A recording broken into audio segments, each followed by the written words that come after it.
Hey. Hey, hey. Hey. Hello. What up? How is everyone? Ooh. Are you guys trying to guess the announcement? I can't believe no one's guessed it yet. I thought it was quite, I thought you were given enough hints. I don't know. What can you do? Not that I expect you guys to be on the ball. Okay.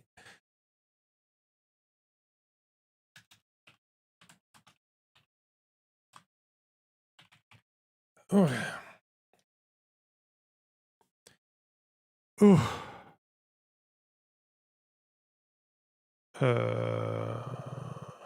Whatever. I'm not fucking.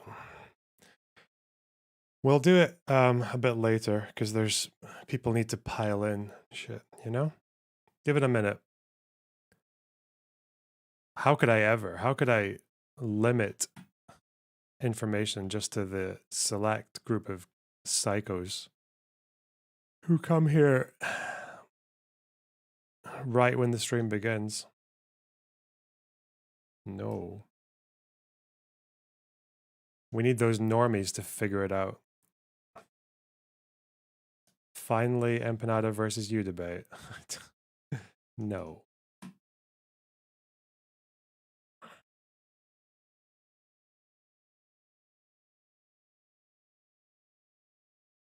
Not now that we've figured out how exactly the fucking attention economy works for psychos, but.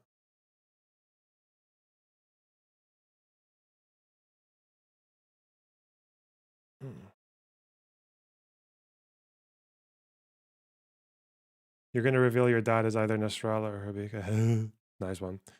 What's the announcement? Did I miss it? Yep, I made it in the first 2 seconds of the stream before I even showed my face. You're behind.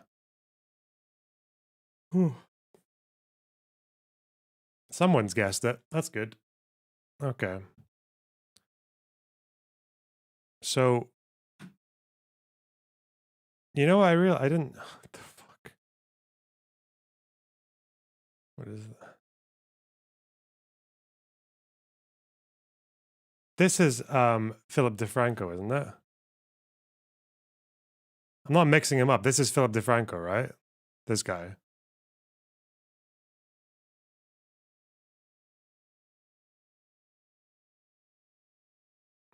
Yeah, okay. He's the guy.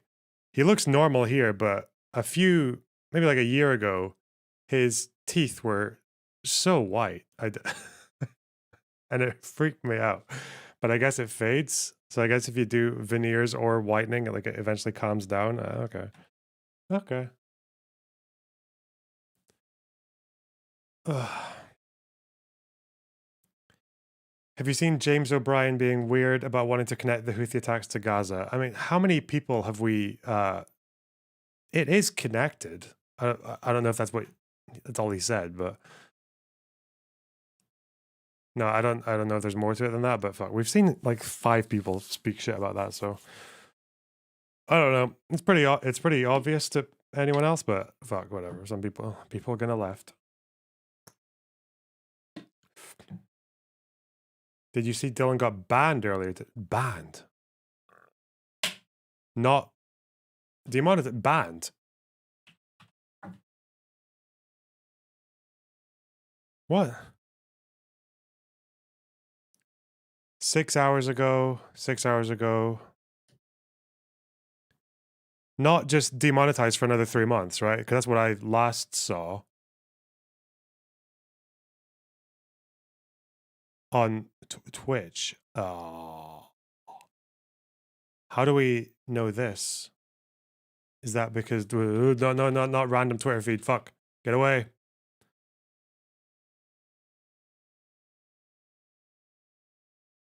$23rd. Where is he? Twitch? Is it on Twitch bans or streamer bans? Kyle Kalinske was on the Vanguard talking about Vosh. Okay. Oh, 2 hours ago. He might not even be up yet. He might not know. What the fuck? Is it like a permaban or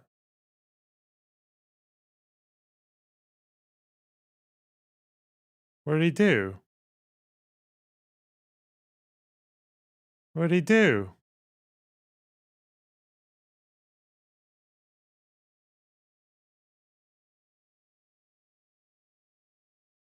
Uh, last ban 2 hours ago, longest ban 2 days. But they haven't said for how long. Okay, we don't know. Okay. The fuck, man? I'm sure it was over some riveting shit. Fuck Twitch though, man. Who goes on Twitch? My I'm not banned. My streamable thing, restream, isn't working right now, so I should update it, but I can't be fucked because I don't who needs Twitch? I'll get it back eventually if I get bored, but like yeah, there's no need. It's just go to YouTube. Slay. And he's got his .tv, so he should be all right. Iran history this week. Probably not. I have a video essay to do before the end of the month. And it's getting finalized probably today, maybe tomorrow. And then we are smashing that out very, very quickly because it's a long one. Was it because he watched the Destiny Shapiro debate? Is this the announcement? No, I wouldn't title my stream with an announcement to tell you guys that Dylan is banned. Like, what the fuck? That would be so cruel. Hassan watched it too? Did he? What did he say? I know how to... this is how I find out what he said. We go to r/destiny. That's how we find out what happened to him. What the comments were. Because they will have only clipped his finest contributions.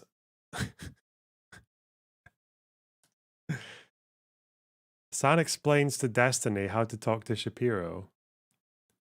This is definitely going to be an accurate, good faith representation of Hassan's entire commentary, isn't it? Isn't it? Whoever clipped this wanted to paint Hassan in his best light, catch his best moment. See. Okay, let's go. Historically divisive, or I'm trying to think of a really polite way to say this. The people that like Trump worship Trump. I don't know. Like one of the most prescient things that Trump could. Dude, just fucking be honest about it. What are you doing? Oh, the people that like Trump really like Trump? Just fucking say it. They're fucking insane, okay? They're insane, sweaty little hogs and hogalinas and hoglets that fucking run around oinking like the little piggies that they are. Oh my God, I'm gonna lose my fucking mind. They are a cult. The idea that these dumb motherfuckers are gonna come back to reality is insane. That's number one. Number two, most of the Republican Party knows that they're fucking hogs, okay? And don't really care all that much, and they're going to rally around Donald Trump anyway when the time comes. Okay? Just fucking be honest. Be honest. It's cult. It's cult shit. They're a cult, okay? You cannot reason with a group of individuals who think Joe Biden is a fucking pedophile vampire who stole the election, who's simultaneously a doddering old fool, but also a sinister plot maker that stole the election from millions of honest Americans. Like, none of it makes sense. It's just a group of fucking mouth breathers who personally believe Trump good, Biden bad, Democrats are fucking socialist, communist, pedophile, transgender vampires. I mean, is he wrong? I mean, what is this? Is this a Hassan W? Is this a Hassan no cap? I mean, where's the lie, chat? Hey. Did we just get a phone call from the Hassan W department? Is that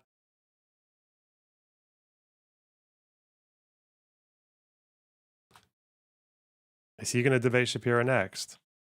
That would be fucking... And say exactly all that stuff. That would be banging. Ben Shapiro would have nothing.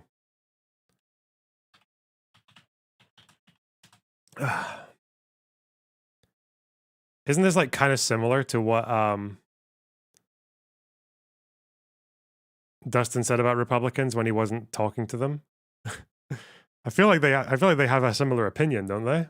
Where it was from this, wasn't it? The thing that got us off on this tangent was, again, oh my God, that's me. I'm sorry, Pondering. What did you say you want us to You can call me Lonerbox live. Josiah. Josiah, okay. Yeah. I'm live. The thing that got us off on this was the tweet that Adam put out, which is that, if you're just calling Trump a fascist, okay, what is that, if you don't give any sort of explanation or understanding of why people are voting for Trump, and all you do is you label him a fascist, obviously, I think, that's going to lead people in your audience to assume that people voting for him are voting for him because they want the fascist, and therefore, there's no way to convince.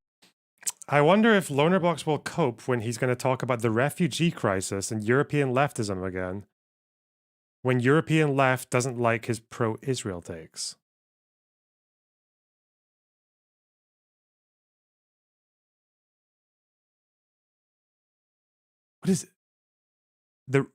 What is that? What do these topics have to do with each other? Europe, refugees, Israel, what?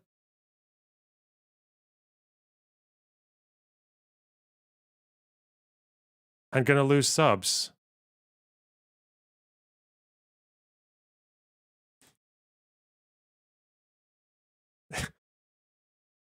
Is that like a fucking chat GBT prototype? Leftist criticism of Lonerbox. Like, I don't, what the fuck? That was one of the failed chat GBT prototypes that never actually was intended for consumption. That found its way into the fucking Eric Risberg's computer. What the fuck, man?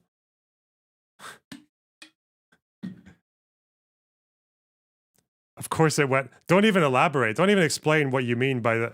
What?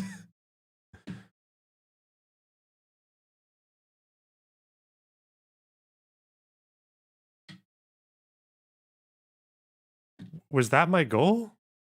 To get the...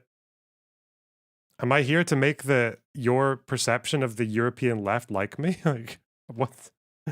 Okay, I don't even... What the fuck, man? You know, the majority of the European left are like soak Dems. I mean... Am I wrong? Like, they're basically like almost all of them. I'm sure each country's got its little fucking 3% of the vote dipshits trying to stay relevant, but like at the end of the day, they're all soak Dems. Yeah.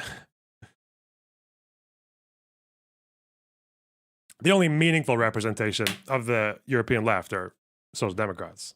I don't. Who like what European left am I alienating? Like what DM25, fucking Varoufakis, like fucking smarmy Lord Voldemort. I don't even. Did the KPD still get votes? Okay. Convince those people. There's no way to win those people over in a debate or in a conversation, and the only alternative is through violence. I agree that it's bad rhetorical strategy, which is I don't do it, but everything you just said is true. People that support Donald Trump do support fascism. They're just too stupid to realize it. That is absolutely a factual matter. Okay, so at that point, we're just have to defeat these people through physical combat. If not we don't necessarily. I think our institution still exists quite Is strongly. calling them stupid but, like, a good way to win them over in a political fight? Generally, no. That's why I don't usually call them stupid. Okay, well, you just did. I did now because we're having a frank conversation. I will have a frank conversation. The way that I appeal to Republicans, you call it empathy. I call it treating people like retarded 4-year-olds. That's how I reach a conservative. I've got to be incredibly patient. I have to be incredibly kind. I've got to pretend. I can't even pretend I'm talking to my son. It is condescending because they're retarded. Exactly what I'm they don't talking believe in about. vaccines. Yeah. They don't believe in climate change. They don't believe in science. They don't believe in academia. Half of them don't think we went to the moon. They don't think that the election. How the else am I supposed to treat these people? Yeah, of course they're fucking retards. But yeah, you treat them like that. You be kind, you be patient, you be empathetic, and you do what you can. But at the end of the day, I believe in the things that I do for good reason. And it's not like I'm going to sit here and pretend that me and a conservative have. Here, I actually agree with Destiny. Well, Eric Risbert, you should keep that to yourself, really. Don't let the European left hear you say that. Fuck me. The European left will not stand for that kind of defection. All right, just chill. If anything, actually, that's worse than supporting Israel. Like, okay. Have the same factual standing on every single issue we debate. That's insane. It's literally the party of like science denialism. Half these people think the Earth is 6,000 years old and the dinosaurs aren't real. Like, how the fuck am I supposed to take them seriously in some kind of scientific or factual sense? There's also situational rhetoric. Like, I guess where I'm confused is like, obviously, if Hassan, Packman, and Cedar are saying, listen, when you're having a conversation with a conservative or conservative voter, instead of trying to appeal to them and apply some situational empathy, whatever, you should just call them fascist or fascistic supporters. Yeah, that would be incredibly stupid. But again, it's about situational rhetoric. These people are also speaking to an audience much like yourself, right? And so it makes sense that in certain contexts, they would describe the Republican Party as they just genuinely, bluntly understand it. And then when they're face to face with a Republican voter, they may say something else, or they may couch the language or use different rhetoric. I don't think that, number one, I don't think that's hypocritical. Number two, I don't think that that's anything unique to the left or unusual. I'm so confused. To me, I just don't understand what the issue is here. And I honestly don't think that we disagree too much. Because again, I think Stephen and I also agree that it would. This guy, he had a YouTube channel that had like 5K subs when I last spoke to him. And he's completely blown up. This, had him here, Pondering Politics. I think he used to be called Ruminate. He spoke to me like 6 months ago, or almost a year. Was it 6 months? Yeah. About, fucking debating with like crazy Twitch anarchists or some shit. Yeah, he's just like zooming.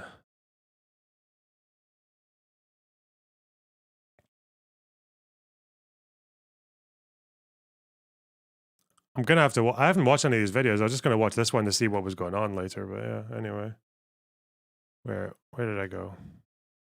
All right. Be bad to just vilify. I think where he spoke to me was Loner Box Live. That's me. Look at that. Where was he? Where did I speak to this guy? Oh, this is all before October 7th, obviously. It was here. 6.8K views. Back in the day. At best, she would be a third-party spoiler candidate, but even that's not looking good. Hey, look, I told people to check him out. That was the bump. He went through the loner box bump. That's what happened. Now we know. 7 months ago. Oh yeah. People were paying me obscene amounts of money to tilt my pictures. I remember that. I remember that arc. Okay. Jesus. Yeah. All right. Nope, not that.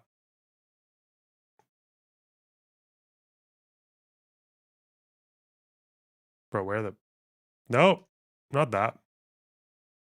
What was that? Nothing. By wholesale Republican voters nonstop. But then it seemed like the goalpost was being moved. Can I said, just make one point, sure, and then we can go move sure, the question? Well, I need to respond to what Stephen said. Well, but yes. you can, but let me just make my point real quick. Viewer, I didn't know who the fuck he was. I just thought he was some like YouTuber trying to, like, I guess he was like a YouTuber with like fuck all like sub trying to take a pup. I was like, all right, I'll tag the guy, and he's smashing. I think he's gonna have more subs than me by like tomorrow. What a guy. Won't take long. Destiny. I mean, he's a smart dude, so like, not you surprising. understand if you have a conversation about black crime, you're going to have to be very sensitive in that conversation, because you don't want to create a stereotype, a negative stereotype, like say that all blacks are criminals. Okay, so I think what all I'm saying is like the your response there, someone could look at and say what Destiny is saying is all conservatives are retarded. That would create a stereotype of conservatives as being retarded. You don't choose to be black. You choose to be a conservative. I don't know. Which I think is unhelpful. I agree. It is unhelpful that they're retarded.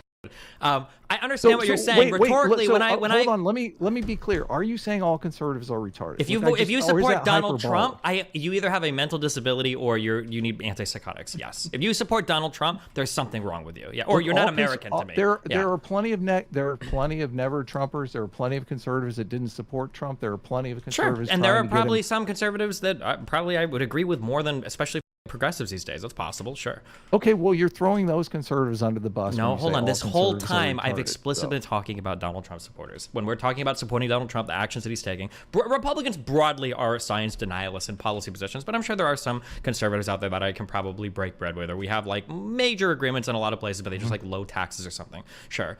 Again, none of us disagree with the rhetorical strategy, but at the end of the day, you have to be able to call a spade a spade. The reason why I'm able to make any headway when you talk about black crime is because actually I am willing to own uncomfortable positions. Black people do commit more crime than other people in the United States. And you can play the games of like, oh, it's all institutional bias and it's systemic racism and blah, blah, blah, blah, blah. And like, yeah, those things factor into it. But if you're not willing to, admit that black people do commit more crime than other races in this country, you can't even get the conversation off the ground. And people see me, especially on the right. But you're sensitive about the stereotype. I'm sensitive, but that doesn't keep me from owning the fact. And people on the right appreciate that. They're like, wow, Destiny says some harsh truths. But then as soon as I start criticizing somebody that doesn't believe in dinosaurs or doesn't think climate change is real while fucking Phoenix is literally melting into the earth, like, no, I think at some point, I agree, you can't be mean to people. And I try to be nice to people when I go on shows. I'm nice and I'm kind and blah, blah, blah. But that doesn't mean that you can't ever say like, yeah, listen, if you support Donald Trump, you're kind of supporting a fascist. Maybe that's some behavior that's worth analyzing or worth reflecting on. I just don't say Adam, is Stephen obligated?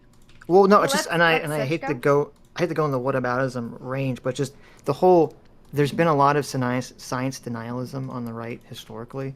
I don't think any side gives a shit about science. People just use science and facts when it supports them, and when it doesn't support them. There's a host of science denialism on the right. I'm gonna need to fucking I still need to consolidate my Vosh moment from yesterday of comparing Shapiro to the conservatives who enabled Hitler. I feel bad doing it because Ben Shapiro is Jewish, but my God, the fucking spade was being a spade yesterday. Not calling Shapiro a Nazi or a fascist, right? Like, I think he's just like, I guess by American standards, he's like right wing. Like, that's it. Like, not far right, just right. But fuck me. Like, the amount of excuses he was making for Trump and the amount of tolerance he had for the fact that Trump, like, wants to overthrow democracy. Oh, God. Fuck. And this whole complacency, the institutions will handle it. Big deal, you know? The left's position broadly, there's a bunch of people on the left that believe in this blank slate insanity. There's a bunch of people on the left that do not believe in evolution in terms of that evolution has any effect. I think it's a bad analogy. It's a comparison, okay? Because they're obviously different. They're different in the sense that the conservatives who enabled Hitler had about as much disdain for democracy and the institutions as Hitler himself did. That's not necessarily true of like the conservatives, the standard conservatives like Shapiro who enabled Trump. I think they do actually care about institutions. There's just a lot of hubris going. That's what I think it is. Also the fact that it's true that America is a lot more robust and less vulnerable to a fascist takeover than Weimar Germany was. It doesn't have the same institutional failures. It's much older. It's stood the test of time. It doesn't have the same fucking like the founding fathers that it seems to have done a very good job at like limiting the executive authority of one president, whereas the Weimar Republic did the complete opposite. I understand that they're different, okay, but just saying, Shapiro being like, yeah, just give him one more term. You know, he'll try to coup the government again, maybe, but the institutions will handle it, and then he'll never do a third. You know, just give him one more term, and then he's done forever. That's kind of it. That just sounds a bit similar to fucking Papin saying like, we've got Hitler where we want him. He's just gonna do what we want, and then he's gonna fuck off and become irrelevant. Like, it's a bit yikesy. Okay, that's all I'm saying. I think it's a reasonably justified Vouch moment. on people's behavior, especially from a gendered perspective. So I don't like the categorization that it's just one side that doesn't believe in science. There are Anyone definitely believes in issues. science You think there are any doesn't- meaningful 2 second degrees? response. Yeah, 2 seconds response. There are definitely some Nine things that the closing left gets statements. wrong on science denialism or whatever, I'm sure, but it is not even remotely comparable. They live in different worlds of factual denialism. It's not even close. Well, I don't I agree. want to but- start with you for a closing statement if you're down. Who? We'll start with Adam. Oh yeah, I mean, A I don't closing really- statement I and didn't- shut up. I didn't prepare a closing statement. I just, Destiny. It would be Freestyle, super baby. cool- Destiny, it'd be super cool if, like, you didn't call us a right-wing podcast. We're not a right-wing podcast. I believe in self-ID when it comes to your political orientation, just like your sexual orientation. I think people should be able to pick it for themselves. Oh my god, shut So- the fuck up. All right. Wow. I can't listen to another joke about self-ID from a person who's from a right winger. I can't do it. It's stop. Okay, so I guess Dustin and Hassan have the same opinion on Republicans.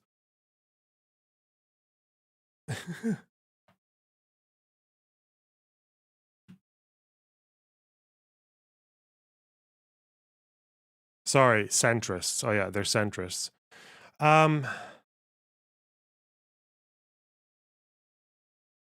Let's see what this pondering politics guy has been up to lately. Today, January 23rd, is the New Hampshire Republican primary, and Nikki Haley, the last person standing in the Republican primary race against Donald Trump, was interviewed by Fox and Friends. And surprisingly, Nikki Haley took the gloves off and called out the Fox News hosts to their face about their blatant MAGA sympathies. And it was glorious. But before we unpack all that, if you end up liking this video and you want to support the channel, please be sure to hit the like, subscribe, and alert buttons before you go. Be I sure. greatly appreciate it. All right, friends, we have many clips to look at. Okay, and I actually want to start with Ron DeSantis, of all people. This is a relatively short clip. This was when he was still in the race, attempting in vain to win the Iowa caucus. Okay, he actually called out the Fox News network for its blatant Trump loyalties. And it ties into what Nikki Haley is about to say in much more vivid detail to the faces of Fox News hosts. He's got basically a Praetorian guard of the conservative media, Fox News, the websites, all this stuff. They just don't hold them accountable because they're worried about losing viewers and they don't want to have the ratings go down. And that's just the reality. That's just the truth. And I'm not complaining about it. I'd rather that not be the case, but that's just, I think, an objective reality. So It is an objective reality, and he was indeed complaining about it. All of that was structured as a complaint, but it was a perfectly legitimate thing to do. If you're a major news network and you say that you're about objective news, then you would think that you would at least be somewhat open to other challengers, right? Especially with the conservative bona fides of Ron Boner. DeSantis or Nikki Haley, right? But he's absolutely correct. The conservative media understands. They know, where the bread is buttered, so to speak. They know that Donald Trump is their meal ticket. We learned about that from the Dominion Voting Systems lawsuit, right? The defamation case. And Fox News had to pay out nearly $800 million. And during the discovery process, we learned from Fox News hosts that even though they knew Trump's big lie was nonsense and the people he was asking them to signal boost were crazy, as well as their lies, they were deliberating internally. They were like, we have no choice, right? We don't want to lose the base. We don't want to lose the viewers. They are audience captured. That's so fucked up. And Fox just so quickly. They just settled that lawsuit so quickly. Like the biggest fucking, was it defamation? It was the biggest fucking payout in American history or some bullshit, like almost $1 billion. And they were like, no discovery. No, Tucker Carlson, fuck off, money, go. It was just like done. Like, what would they have found? What would the discovery have involved?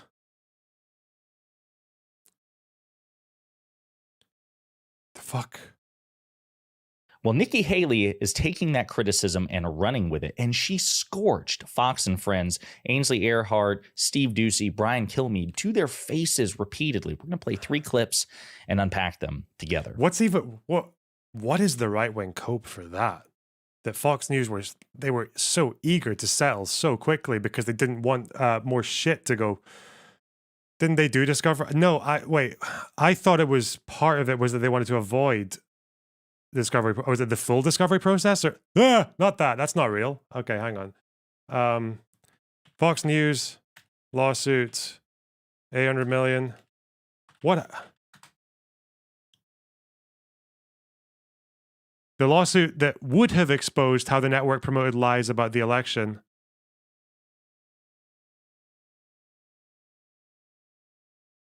Yeah, because there's trial. It's America, right? Because if you go on trial in America, they like film it and shit, don't they? Like, what is that the idea? Like they just as opening statement. Oh, so they passed it. They had passed discovery. If it's opening statements, that means discovery's done, right?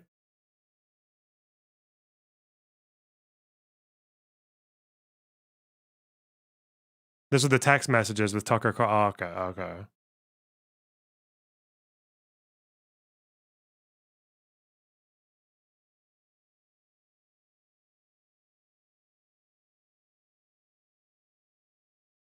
Not necessarily. I love it when chat just gives me opposing. They settled because they realized they weren't going to win. Yeah, but I'd imagine. Yeah, what's the right wing cope for this then? That they didn't want to waste time with a rigged court case? I don't even fucking know.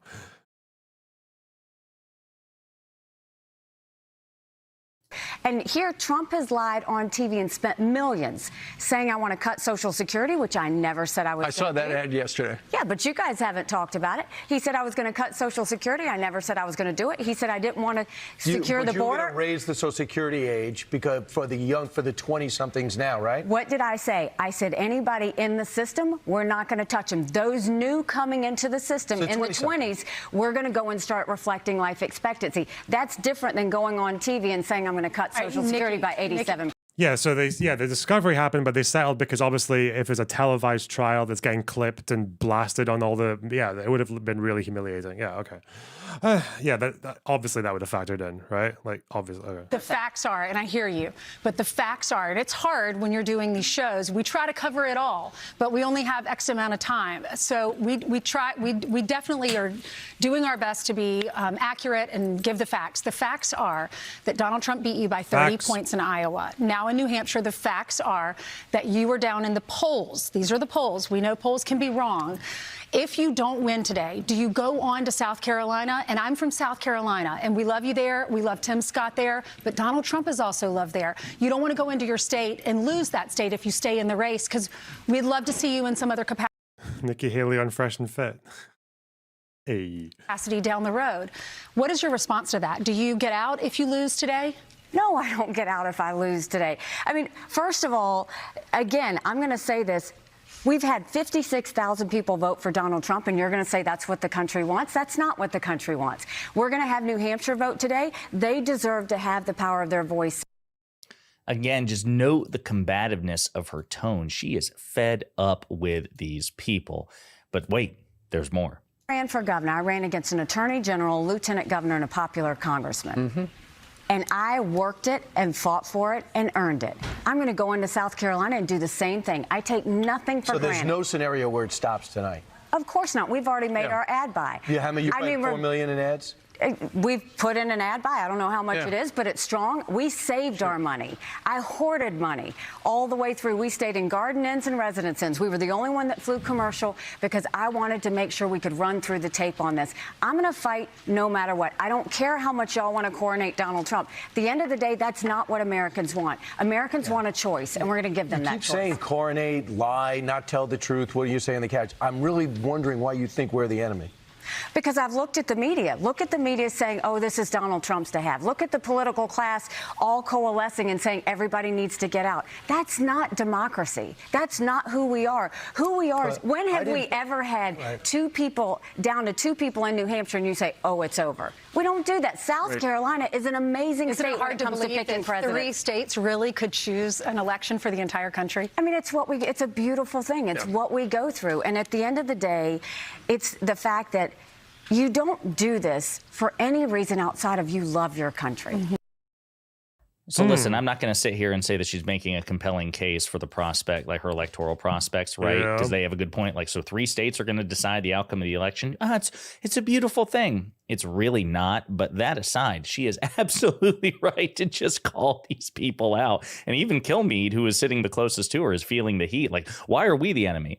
Well, because you are her enemy. You're also the enemy, I would argue, the rest of the country in certain respects, because you signal boost Donald Trump's lies. The Fox Propaganda Network, in my estimation, has learned absolutely nothing from the $800 million defamation settlement they had to pay. I mean, introspection is something that this network... Do you think she thinks that Trump will be removed from the ballot? Bro, if Trump's removed from the ballot and then it's just Nikki Haley, like what the...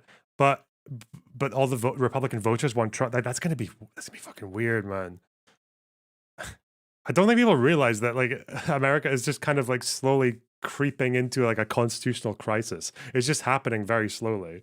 But like this year is gonna be it's gonna be mental. Like whether he actually just runs again and potentially wins, or whether he fucking has like half of those like 90 criminal charges getting processed while he's running for president, or if he like actually gets convicted. Fuck me.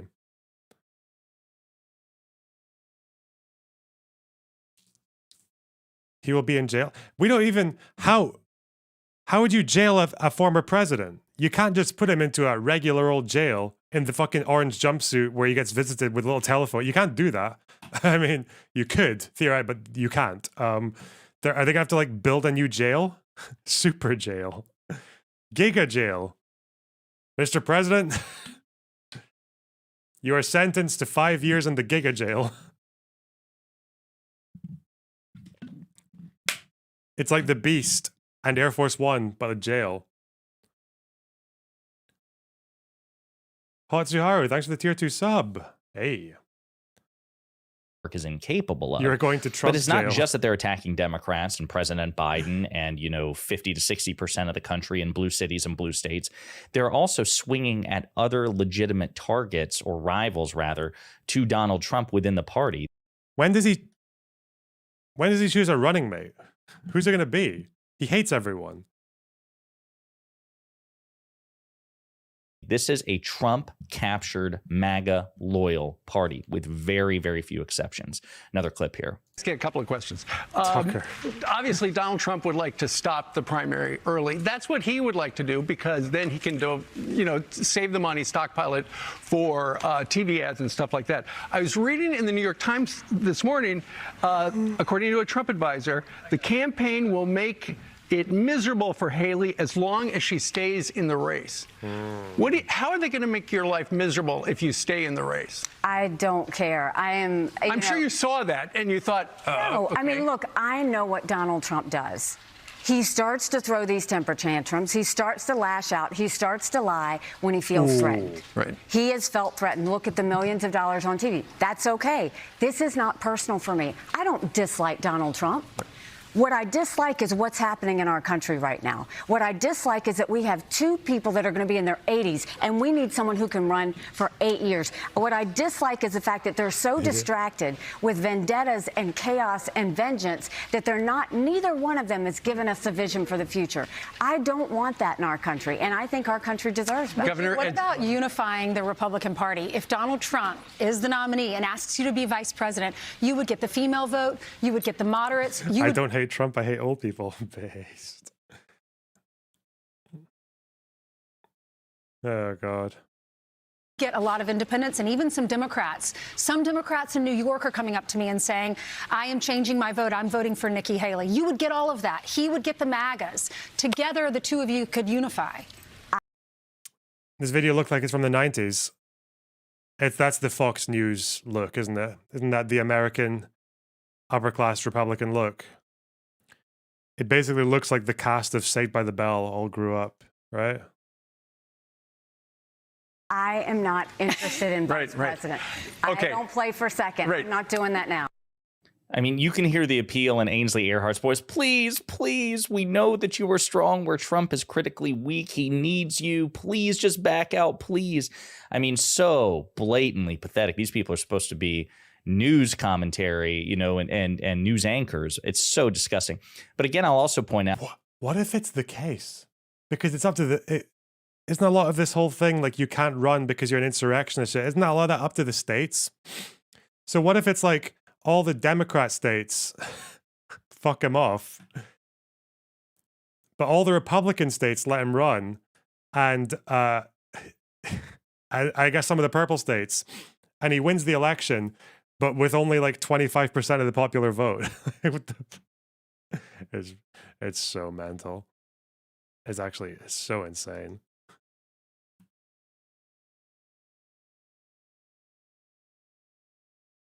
There's no way some states can disqualify him, but other ones can't, right? That it's either, I feel like I don't know. I feel like for it to make sense, it has to be all of them or none of them. But shit.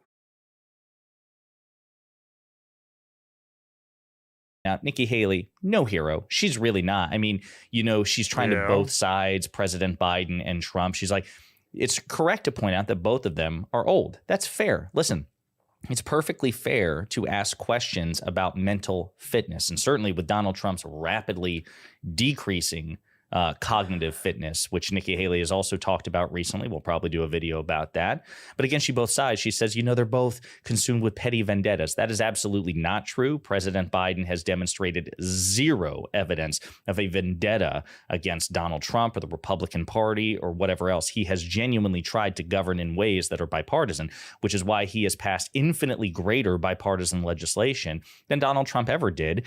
And most of the fruits of Biden's labor have gone to red states. Red states tend to benefit more from the CHIPS Act and the bipartisan infrastructure law and things like that. So she's just, this is where, again, Nikki Haley, I do not want to prop her up here.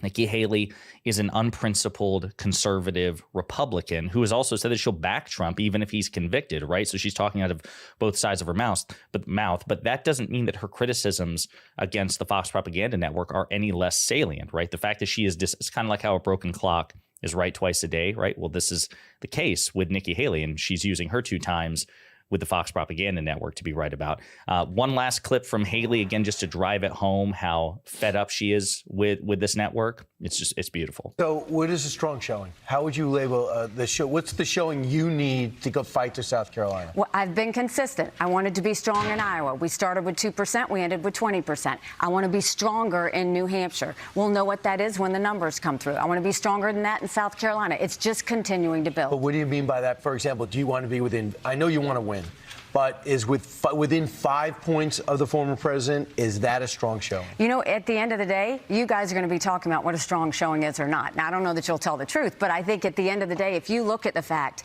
that, yes, we are down, I've got one more fella in the race. I didn't get here by luck. 13 people, and I'm down to one more person. That's by outsmarting and outworking. Oh, don't worry about us not telling the truth. I'm just saying that, like, the numbers are the numbers. It's no more. Yeah, it's so weird when people talk like Trump, but they're not Trump. I outsmarted though. It just sounds weird. What do you think is strong? I don't think like that. Queen, though. She probably should think like that. But again, just the stunned silence of Brian Kilmeade, where he's just like, don't you worry about us telling the truth. We don't, Brian, because you never tell the truth, right? You're a Fox News, Fox propaganda machine, right? It's all about whatever supports Donald Trump, despite his record-breaking lies, some 34,000 lies he told in his 4 years in office, to say nothing of the lies he's told before and after, the lies he'll tell again if he's awarded a second term. One final clip from Nikki Haley alongside Governor Sununu of New Hampshire. Again, New Hampshire being the site of this Republican primary. He is a Nikki Haley ally, even though Shapiro's reviewing his debate with Destiny right now. We watched it. Why do I need to see Ben Shapiro's opinion of his own debate?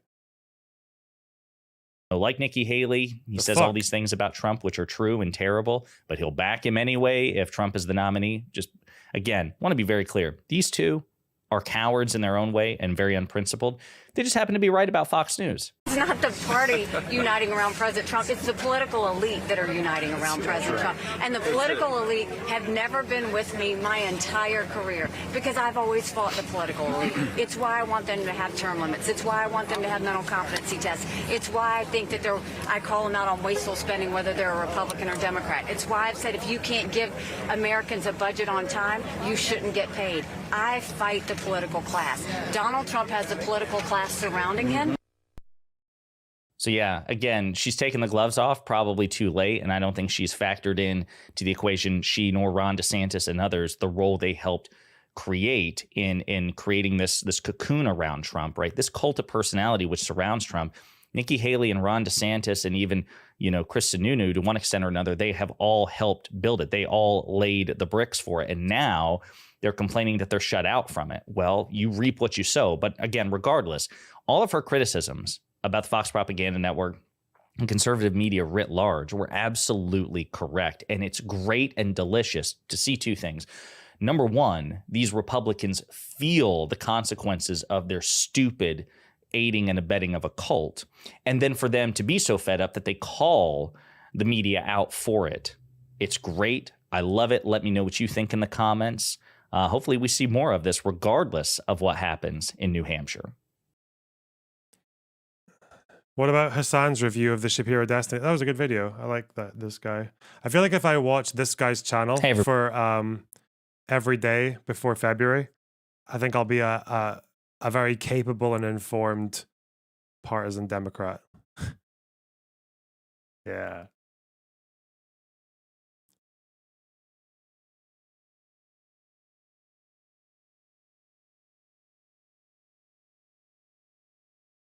$100 you bad boy, you leaker.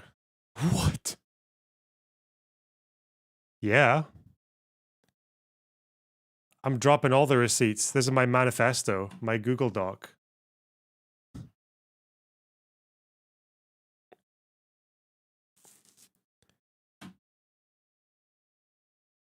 This is what I'm supposed to be leaking.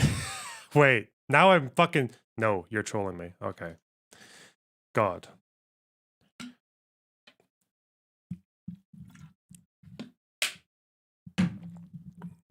But just so you guys know.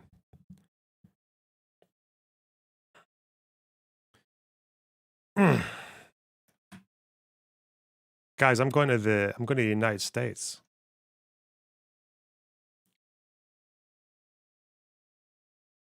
I'm going to fucking Cincinnati, Ohio. To canvass.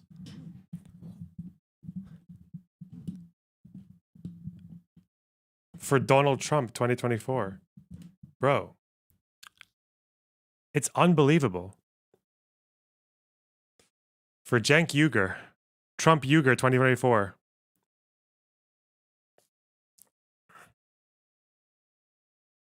Yeah. There's going to be like a whole thing. It's going to be like canvassing. Fucking...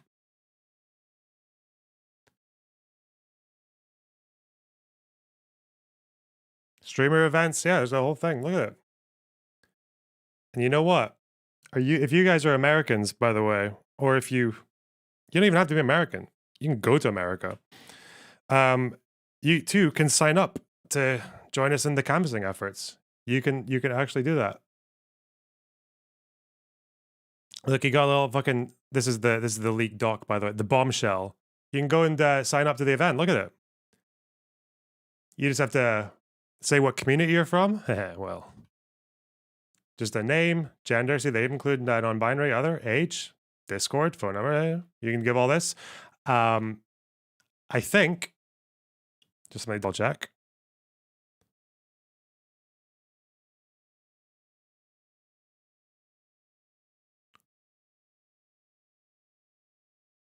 If you're quick,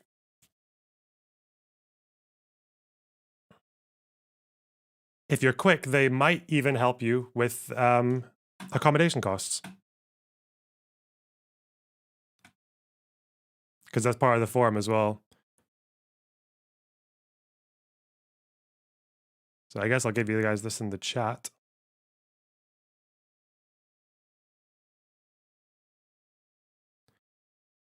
I'll probably drop this in the Discord every now and then so a few people have it, just to link whenever it's needed.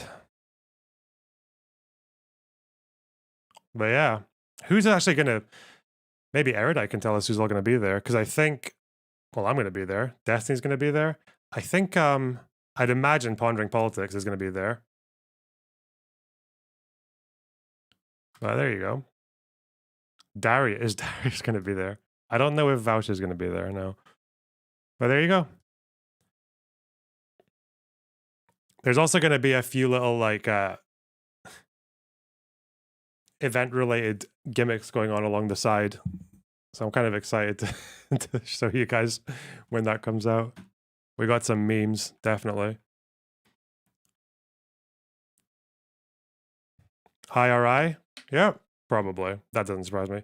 You need a visa? You need an ESTA, which is basically like a visa. It takes 72 hours for them to approve it. My one got approved in less than 24 hours. It's really quick. President Sunday? Yeah, but why not? Fucking...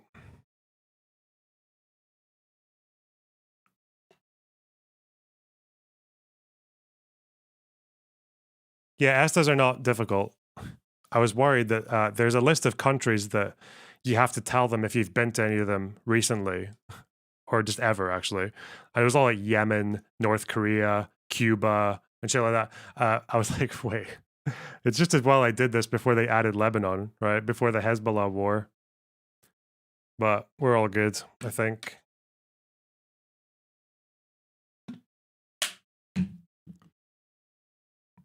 So yeah, you guys, I'm gonna drag my autistic butt into a plane, into a different country.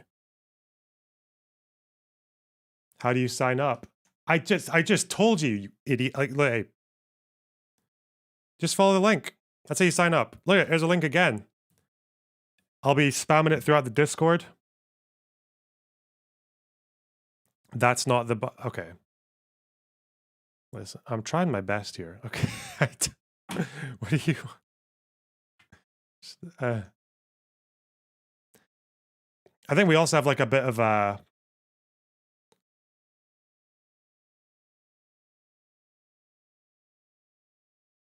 Yeah, there's going to be like there's going to be like a community event on the like one of the weekend nights. There's going to be like streaming events.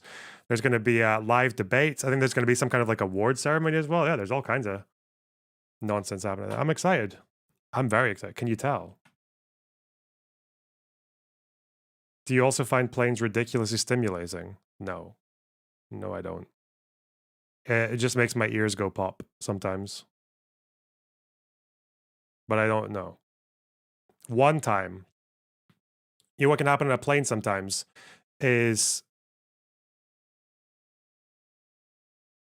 I don't even know what it is, but you just get this like really, really like harsh, like sharp pain behind one of your eyes. I think it's just like a pressure thing, but it like for the first minute, it feels like you're having a fucking stroke. It's mental, but yeah, that's probably the worst flying experience I had, was just sitting like that. Yes, yeah, possibly Bow of the Fifth Column. Hey, whoa, wow.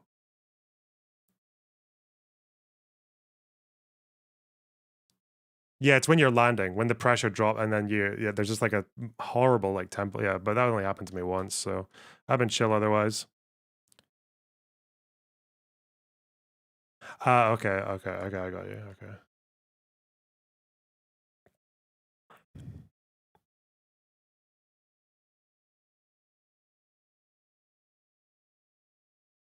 I think you'll also get transportation to and from the locations as well as to the airport. So you do get a little bit of help.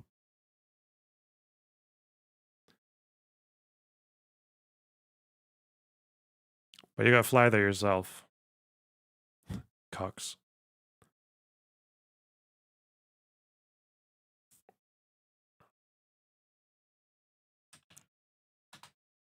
Take Chud Logic with you.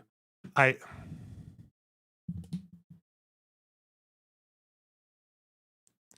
do wish Chud Logic would come with me.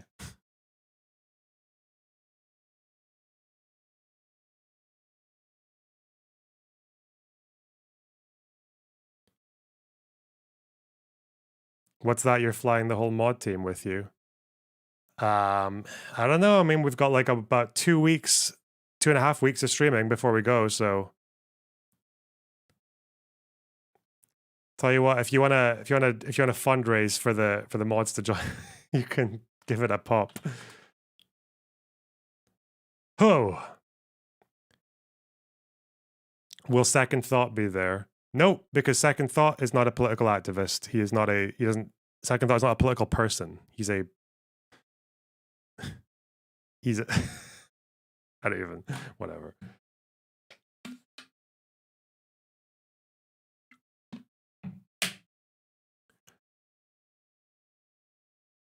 He's a car reviewer. That's exactly. Yeah, he's a Top Gear host.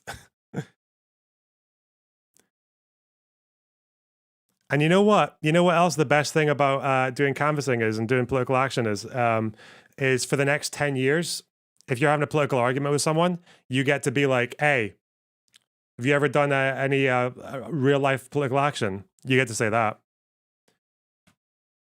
You get to hoist it on them. And then you become 8 feet taller in the debate, and then they run away and cry and shit themselves.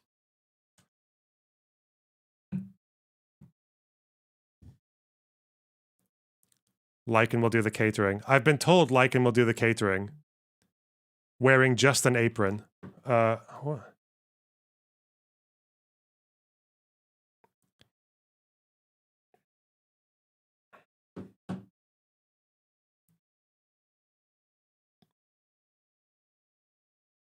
Okay.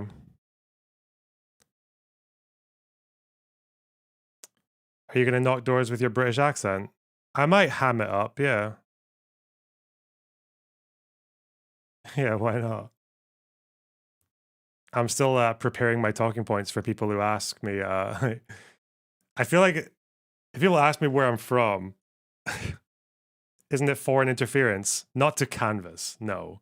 If I was like donating to like a pack, that would be interference, but not for canvassing. Anyone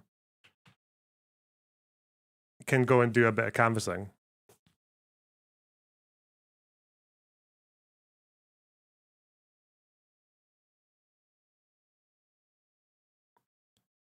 Scottish accent, not British. And I'm just humoring the stupid Americans in my chat. Okay. Was that good? Oh, there you go, guys. 9th of February till the 11th, 2024. We're going to highlight current issues within Ohio's Republican Party and showcase Destiny's community involvement as a bridge between the online space and the real world impact. Encourage political engagement among young people through canvassing with a focus on making the political process enjoyable and meaningful. We're going to canvass. Do streaming events, we're a community party. Yeah, we got all that stuff. Look, there we go. Okay. Done. Cool. Was that good, Aaron? Was that? See, you made a good choice picking me to do this promo because I'm such a natural hustler. Okay. I might even make a channel. Oh, mods. I need a mod to pick up a job. I need a mod to make a channel for the canvassing event to pin the Google Doc link. And that's it. Just need a Discord channel for the event. That'll take you about 4 minutes.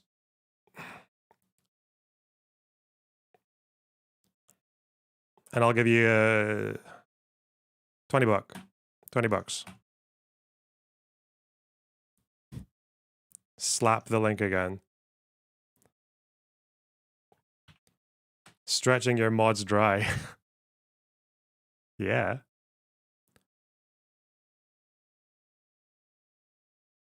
Oh, look, now they come. Why do they choose Ohio? I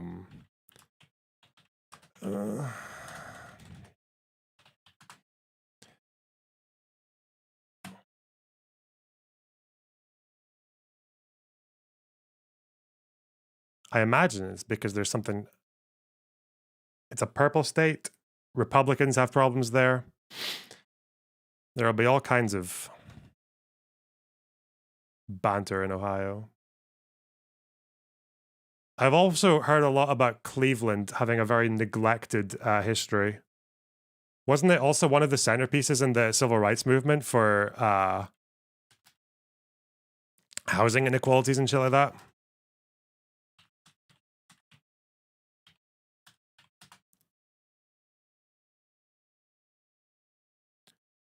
So yeah, that's what we're gonna do. We're gonna bring the great rebirth to Ohio.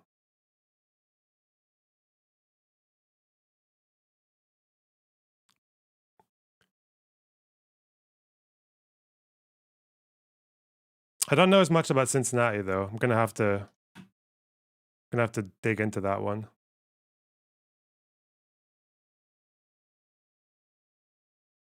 Did you already do your announcement? Yeah, I just did it, yeah.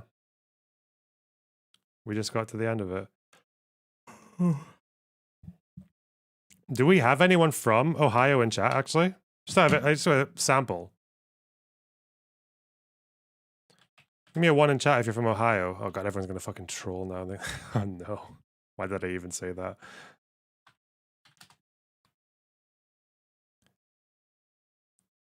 Obviously, everyone's from Ohio, yeah. Well done. Thanks, Erudite.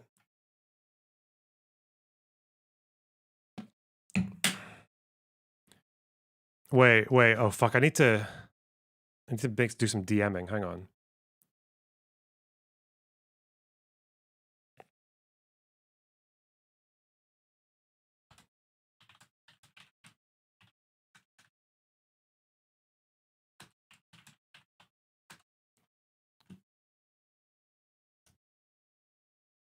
There's a part of this canvassing thing that I've had to prepare for the last week. And it's been very stressful, but I think I'm about there. I'm just wondering if...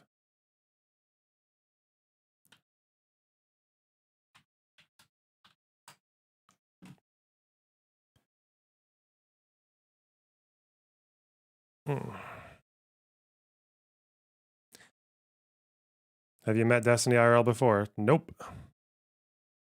It's in. Damn, that was quick.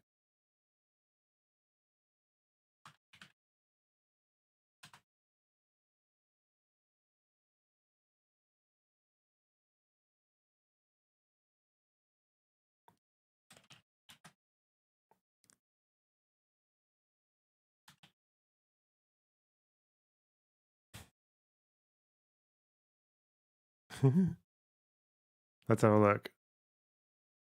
Hey, there we go. Yeah, it's in the Discord. Well done. Thank you, Wiz. I appreciate that.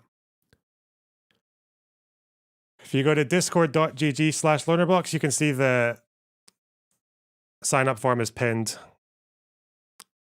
in the welcome section.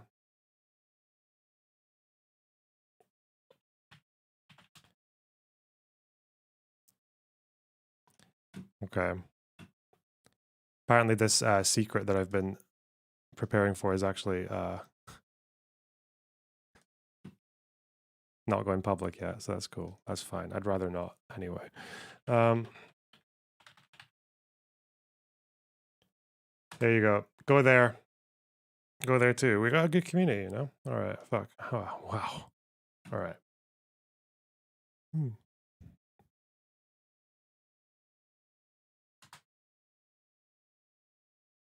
Erudite already leaked on Destiny's stream that you were going there. Did she?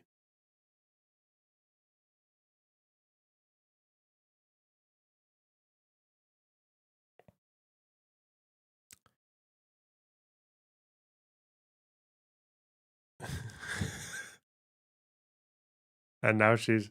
Oh.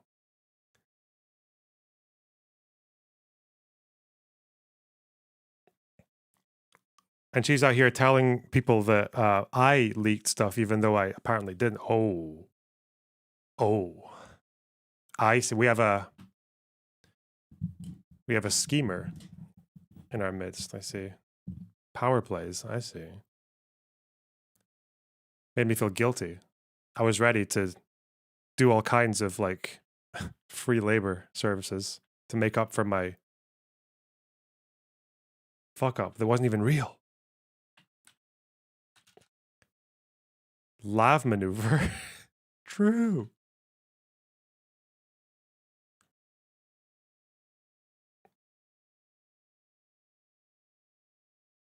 Okay.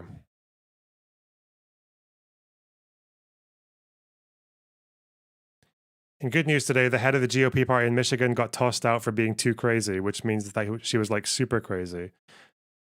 How did that work? If he's the head, who tossed him out? Like,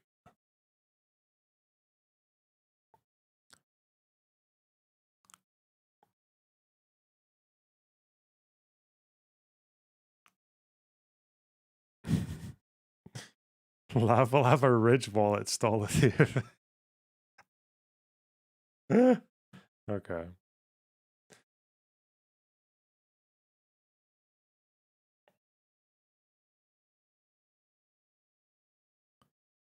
Hang on. Hang on.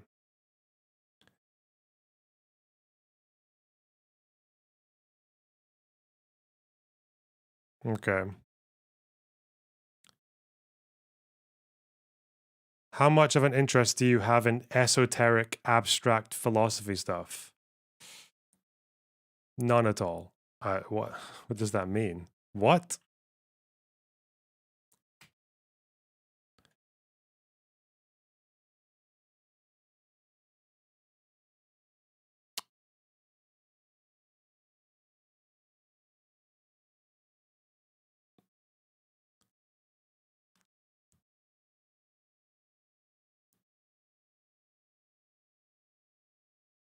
Listen, I know Erudite thinks she can get away with her lies in this community.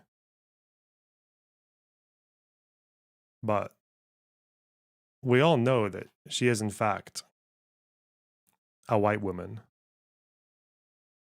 And she doesn't know how well I've trained you guys against such types.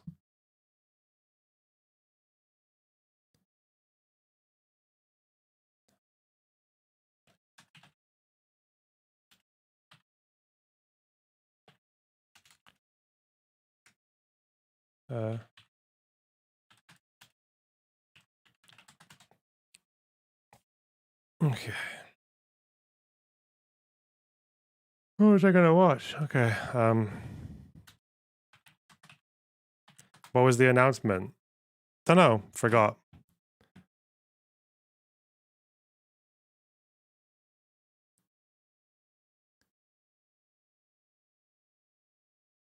Does Erudite know about her clone on DW News? Thank you. Apparently, DW have started blocking channels that are blocking videos that use their content. They've decided enough was enough, so we're not watching DW again, which is a shame.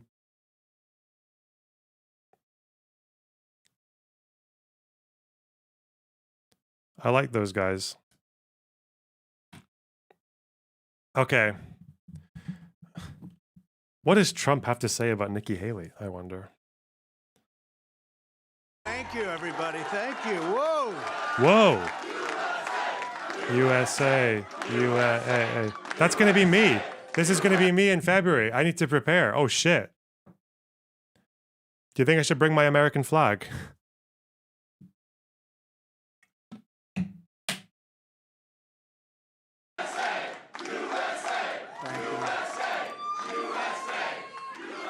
Well, I want to thank everybody. This is a fantastic. And wear like a cape.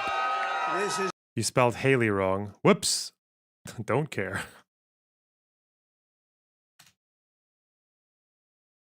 It's a great, great state. You know, we won New Hampshire 3 times now. Three. We win it every time. We win the primary. We win the generals. We've won it, and it's a very, very special place to me. It's very important. If you remember, in 2016, we came. I will here. never understand. I know it's like security, but there's always when they do these speeches, and there has to be. Is this even security? He's just like suited up. There always has to be some guy who looks like he's like popping out of Trump's fucking back. And we needed that win, and we won by 21 points, and it was great. That's Tim Scott. Okay. And today, I have to tell you, it was very interesting because I said, wow, what a great... I thought the only justification for having someone this close is because of security, right? Like, why? If you're doing a speech and there's a camera on you and you're going to be on the news and shit, why do they have to have fucking human heads floating around behind your shoulder? I don't. It's so stupid.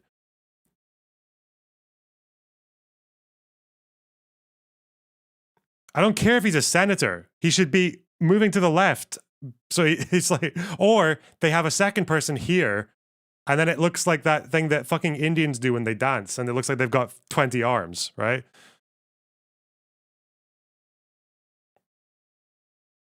Victory. But then somebody ran up to the stage all dressed up nicely when it was at 7. But now I just walked up and it's at 14. But she ran up when it was 7. And, you know, we have to do what's good for our party. And she was up and I said, wow, she's doing like a speech like she won. She didn't win. She lost. And, you know... Last week, we had a little bit of a problem, and if you remember, Ron was very upset because she ran up and she pretended she... Lonerbox, your community is putting up rookie numbers. Only 2 people have registered for the event saying they were sent by Lonerbox. Is that true, chat? Is that a fact? Only 2 of you. After I just spent 20 minutes hyping you the fuck.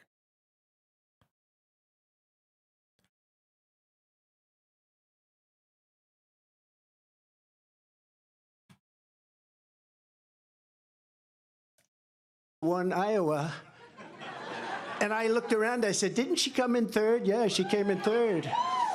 And then I looked at the polls. She was talking about most winnability, who's going to win, and I had one put up. Yeah, I'm going to share the link again. But I have one put Not enough up. times, apparently. We've won almost every single poll in the last 3 months against crooked Joe Biden. Almost every poll.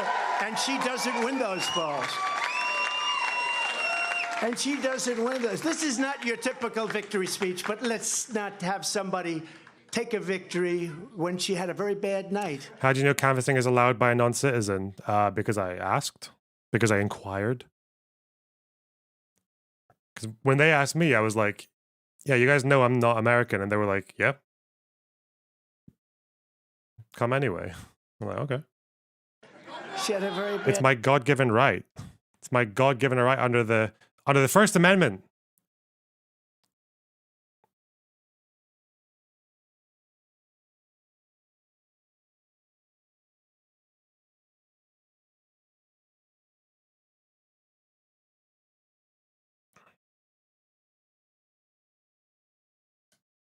At night, and you have the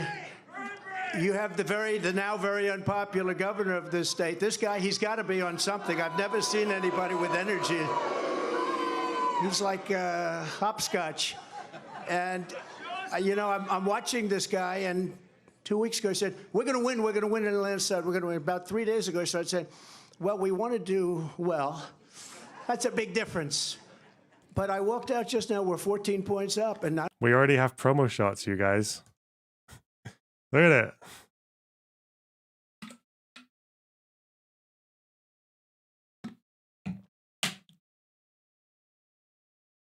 We're so ready.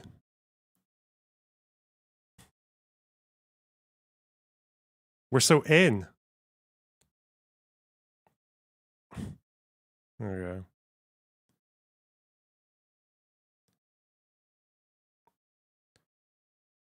I don't know what it's going to be, but when she was up here, it was like 6 or 7, and, you know, with like 7% of the vote counted. Now, let me just tell you, we had an unbelievable week last week in Iowa. We set a record. It was the best in the history of the caucus, in the history. And I remember I sort of had the same feeling. I'm up and I'm watching, and I said, she's taking a victory lap. And we beat her so badly. She was, but Ron beat her also. You know, Ron came in second and he left. She came in third, and she still. How much woman beating is happening in these Republican primaries? Oh, God. Are you going to a gun range? Fuck no. Why would I go to a gun range? I don't think you understand how little Scottish people give a fuck about guns. Like, it's just... Even the weird ones don't care about guns. Still hanging around. The other thing, she only got 25% of the Republican votes. I don't know if you saw that. Tremendous numbers of independents came out because in this state, because you have a governor that doesn't frankly know what the hell he's doing in this state, in the Republican primary, they accept Democrats to vote. In fact, I think they had 4,000 Democrats before October 6th. They already voted. Now, they're only voting because they want to make me look as bad as possible. Because if you remember, we won in 2016. And if you really remember, and if you want to play it straight, we also won in 2020. Oh, yeah. By more. And we did much better in 2020 than we did in 2016. But as they said, we lost by a whisker, just by a whisker. No. But we can't let that happen. You know, you have to have people that speak up. I said, yeah. I can go up and I can. They rigged it, you know. But vote again. You know, we're gonna get those election riggers by participating in another election. Oh my God. Is it? The thing is, he kind of does he not have to remind his voters that they actually should mail-in ballot if they have to.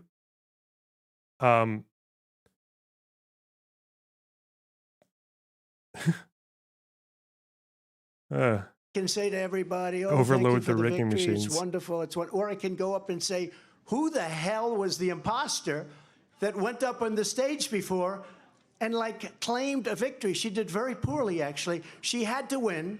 The governor said, she's going to win, she's going to win, she's going to win. Then she failed badly. Now I have here, if he promises to do it in a minute or less, but the only person more angry than, let's say me, but I don't get too angry, I get even. The only person, because he was there, and he did fantastically well, by the way, and then he endorsed me. And we don't have to talk about Tim Scott, who, by the way, just got engaged, we have to tell you. Hey, oh, that's why he's there, okay. And that's more important than all of this stuff.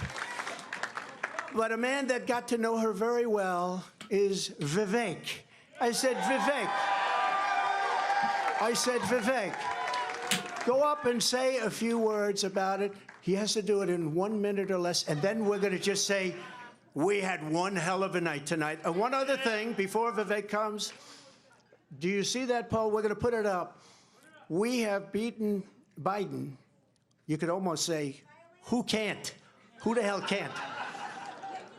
The man can't put two sentences together. He can't find the stairs off a stage. Who can't? But Vivek, 1 minute or less. Go do it, Vivek. What we saw tonight is America first defeating America last. That's what we saw tonight.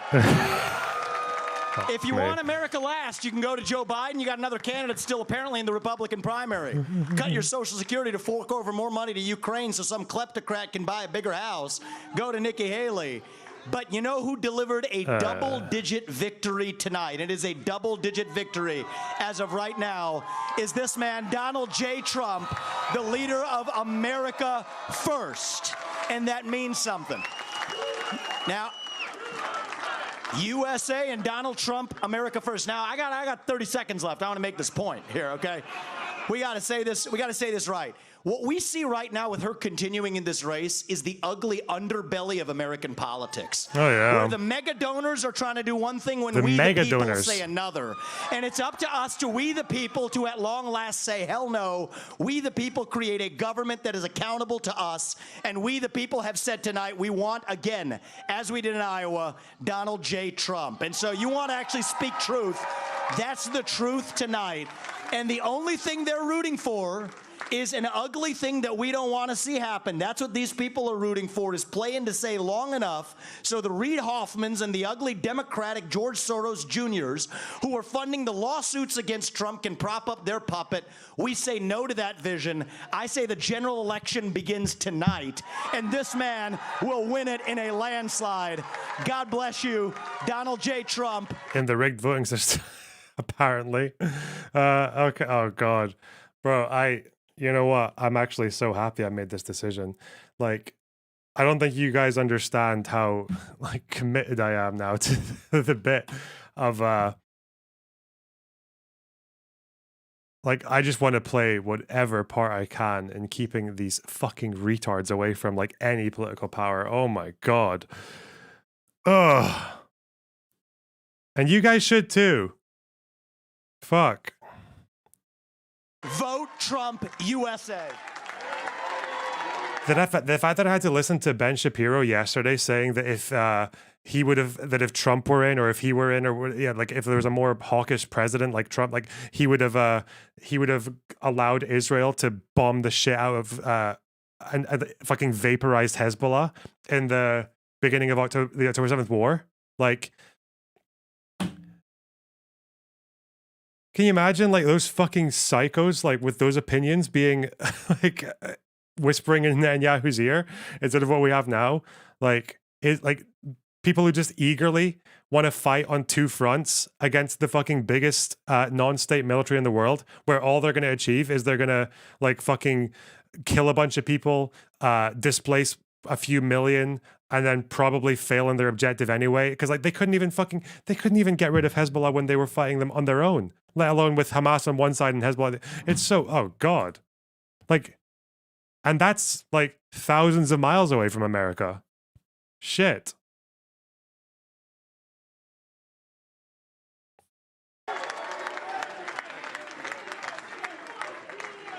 Very nice. Wasn't that nice? So this was a great evening, and I want to thank everybody in the audience, and I want to thank the people that are standing behind me. You know, I think we called it right. Immigration's a big deal, a very big deal. We have millions and millions of people flowing into our country illegally. We have no idea who the hell they are. They come from prisons, and they come from mental institutions, and it's just killing our country. And I'm talking about millions and millions and millions. They are drug dealers. They're everybody. And they come in just like walking right through. There's nobody to check, and there's nobody to vet. And we have a man with us tonight, Tom Homan, who is central casting. He's central casting. And I'd like you to say a few words about the border and who's going to solve that problem and how quick are we going to do it, Tom? Go ahead, please.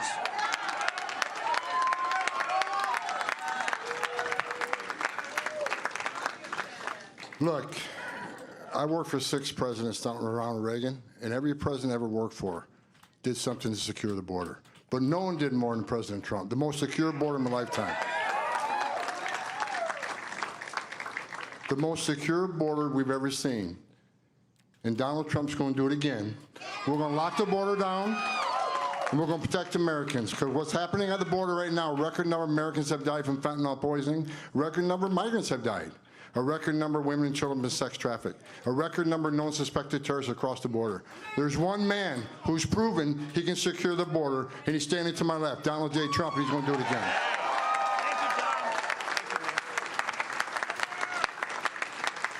Thank you very much, Tom. So this is an evening that I will not forget because it's the 3rd time. But more importantly, I think it's going to be the most important time. We won both. It was I think somebody said if you win both, they've never had a loser. Let me put it that way. When you win Iowa and you win New Hampshire, they've never had a loss. There's never been. So we're not going to be the first, I can tell you. And I just do want to reiterate the polls. We're way up on everybody. We're way up on Biden. And over the last couple of months, if you check, and you have to remember, in 2016, they were saying, oh, what does he know about elections? He's not going to win. He can't win. He can't. Well, we won. And we got millions, and you can check this, and I hope the cameras don't turn off because they hate this, but we got millions and millions of more votes the second time. Yeah. Right, Mr. Congressman? Millions and millions of more votes. Millions. And, but we had COVID, and they used COVID to cheat, and they did a lot of other things too. We're not going to let that happen, and that's still going along. We don't forget. You can never forget history, because if you forget, You lost by 7 million votes, though, didn't you? Not 1 million, not 2 million, not 3 million. you never recover from it, and you repeat, and we're not going to repeat. We're going to have the greatest election success. We're going to turn our country around.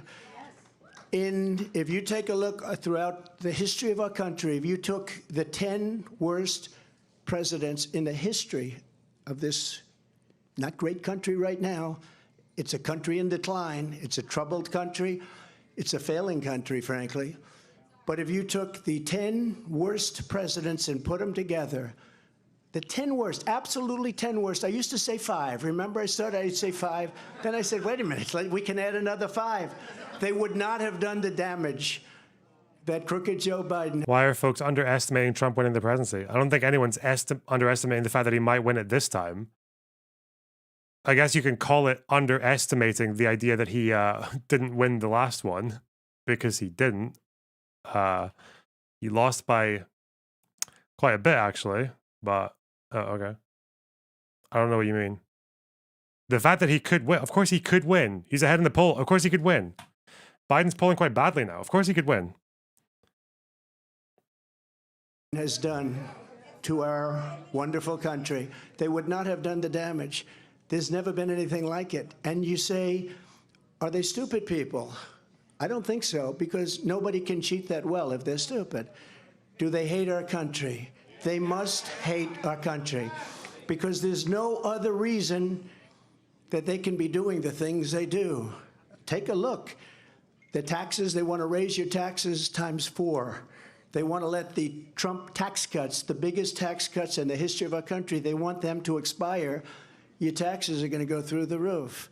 You take a look at regulations. They're throwing regulations. You can't breathe. You can't even breathe with what they're doing. You take a look at our border. So bad. There's never been a border like this in the world. 4 years ago, we had the safest, best border. What an American thing to say. That this is the... I think there are like more people crossing the border than have been in a while, but I feel like there are probably a few other countries you want to have a peep at when you're talking about that. Bro, you should see the Lebanese border. Holy shit.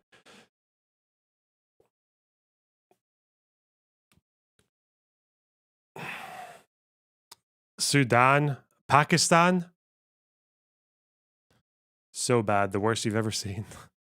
Jesus. In the United States, I built hundreds of miles of border wall. And they always say, oh, he didn't build hundreds of miles, because if there's a board laying on the ground, they say that's a renovation. They call it a renovation. If there's 2 nails laying from 50 years ago, they say, oh, that was a renovation. These are very dishonest people, and you're always fighting them. And just a little note to Nikki. She's not going to win. But if she did, she would be under investigation by those people in 15 minutes. And I could tell you 5 reasons why already. Not big reasons, a little stuff that she doesn't want to talk about, but she will be under investigation within minutes. And so I hate him with the fire of 1,000 suns. You should canvass, Maritzi. What are you talking about? Obviously. would Ron have been, but he decided to get out. He decided to get out. Now, Vivek, I don't think would be at all, because he's perfect, right? And Tim Scott, I know would never. That's no chance. Hey, Tim, do you want to say something? Come on. I want him to say something. How many indictments does Trump have now? Hang on. New Hampshire. The president said a double-digit win in New Oh my Hampshire. God, he has a body attached to his head. That's so cool. All right. And you delivered a double-digit win for President Trump. He's in 91. Okay, that makes sense. Yeah, that's about the number I remember. Sometimes I feel like I'm going insane when I say 90 something. I'm like, wait a minute, is that true? Yeah. 91 felony counts. Bro, that's a lot. That's just so like. Surely after it reaches a certain number, you should just like jail them, right? I don't know. But I'm going to invite you to my home state starting tomorrow, where this election is over. It is time for the Republican Party to coalesce around our nominee and the next president of the United States, Donald Trump. Let's get that party started tonight. Damn, he's a hype man.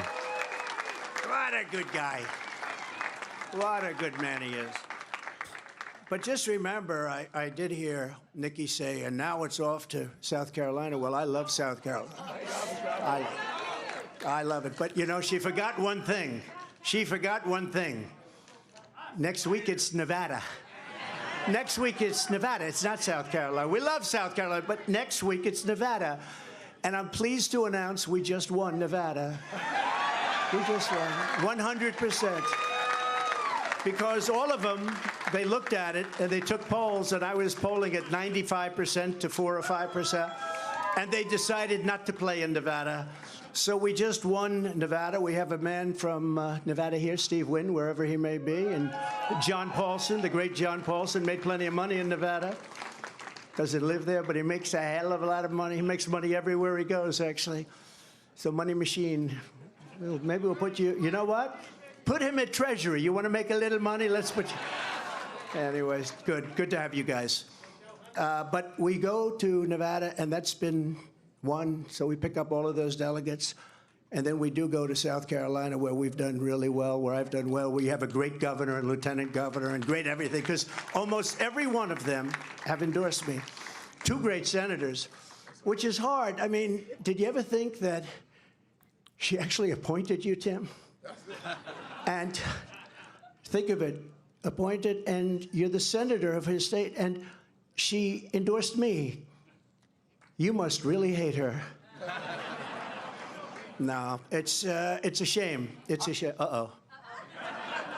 I just love you. No, that's why he's a great politician. That's why he's a great politician.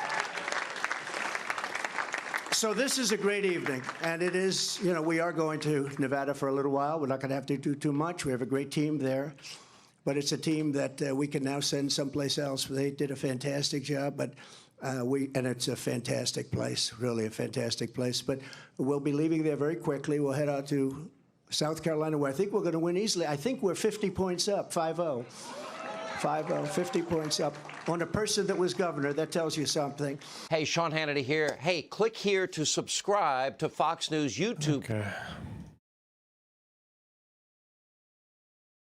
You gotta know the opposition. So that's what we're up against, you guys. That fucking effortless testosterone engine.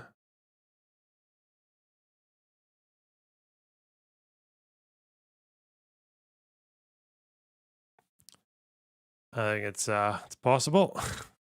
I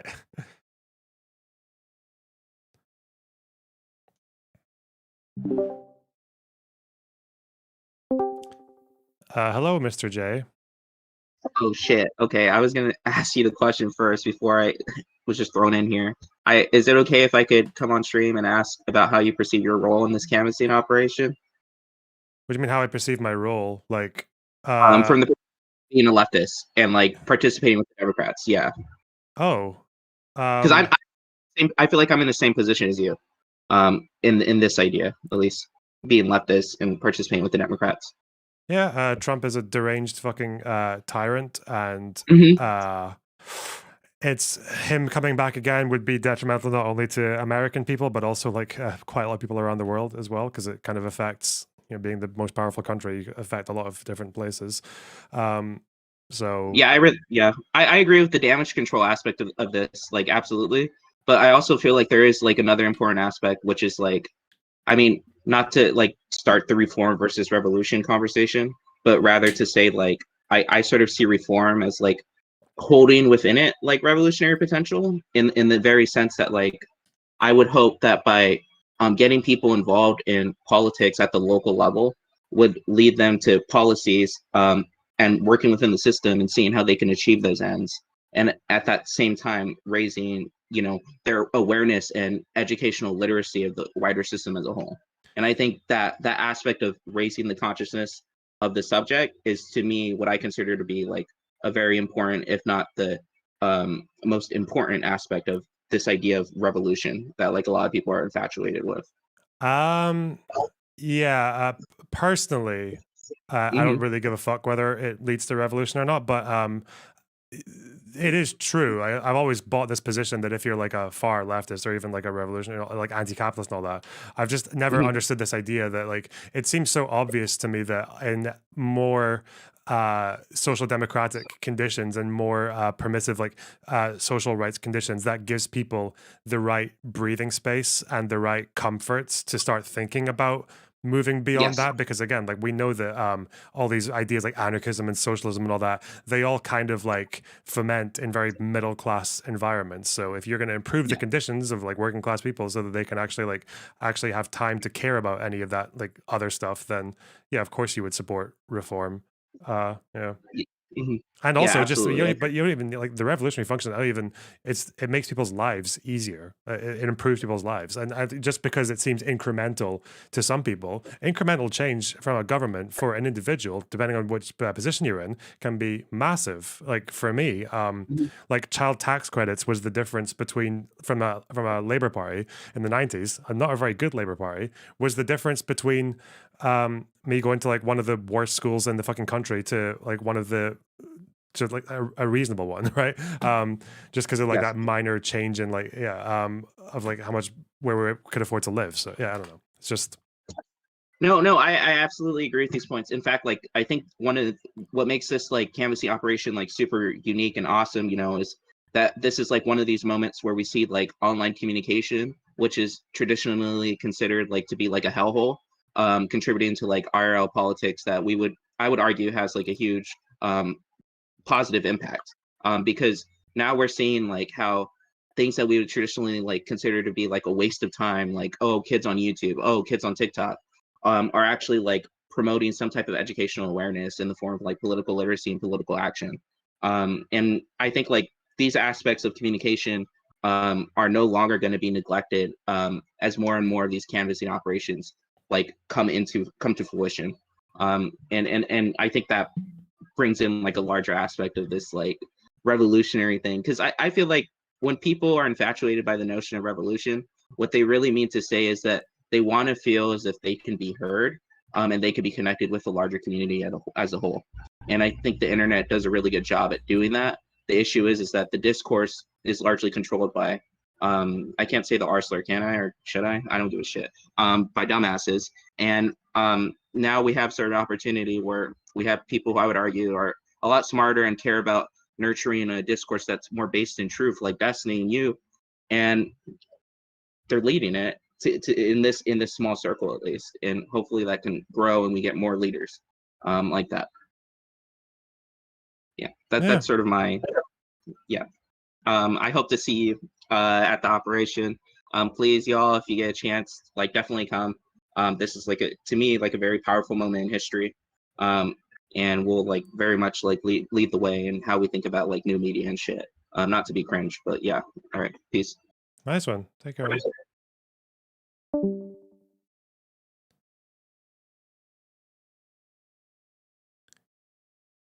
What an inspiring young Zoomer. Can you imagine if like all revolutionary socialists were like that? Society would be like the meme, with the flying cars and shit.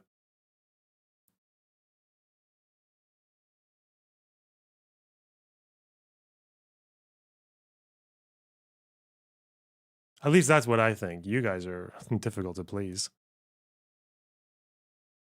I always wonder with the way you guys sometimes respond to guests is like, what would it be like if it was you guys, but there was a different streamer and I was just a caller trying to introduce myself to the chat? I feel like you guys would fucking hate me. I don't know. Maybe you guys are just used to it, like with the The way you guys handle first impressions and shit. I don't know. Oh, I got a new segment out on Finkelstein. Him talking some shit in 2015. Nice one.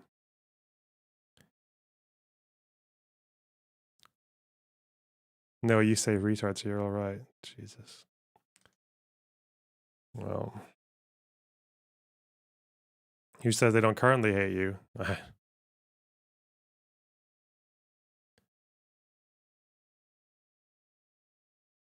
Listen, the whole is bigger than the sum of its parts. I'm just saying. I've been having a bit of an inquiry as to this Lonerbox official subreddit, by the way. I've been trying to figure out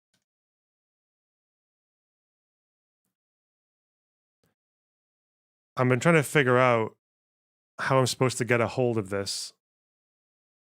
Because I don't know who made this. I think so. It's possible someone asked me and I just was like, well, I don't care. But there was another one though, but it's gone. And I think like r/Lonerbox is like banned. And I think it was banned before I even started making channels. I don't even think there's a moderator. Do Reddit request. Yeah, I probably should, because I don't use this one. Like, I've never used, I don't really use Reddit that much, apart from just to browse, so. Reddit request.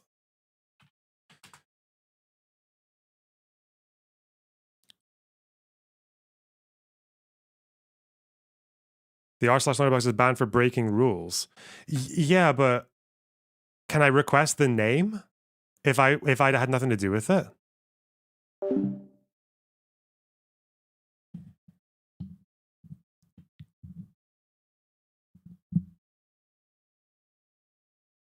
What would I say? There's Lonerbox YouTube. Don't run from the question, bro. Ben Alfred, what did you say? I don't see a question.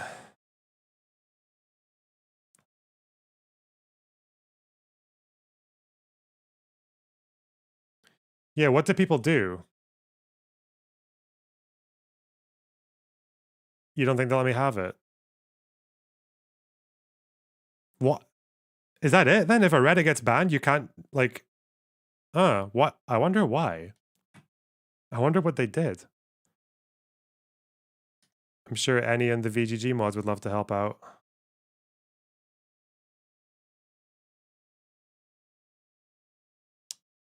Oh, this guy's insane. This guy's actually a fucking psycho.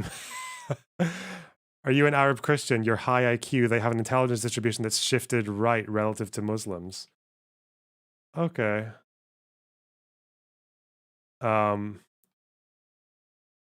good story, bro.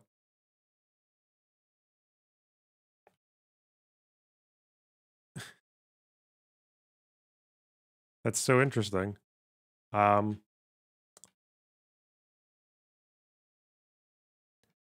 This is the kind of person who would pay, like, they would empty their bank accounts just to get my 23andMe.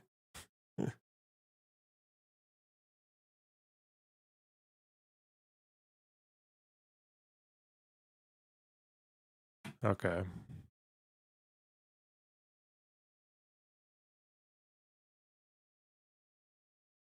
VC or ban? I'm not doing race realism debates. Nah. I did it with Major League Based. It was a good arc. It's never happening again. One of those is plenty for one lifetime.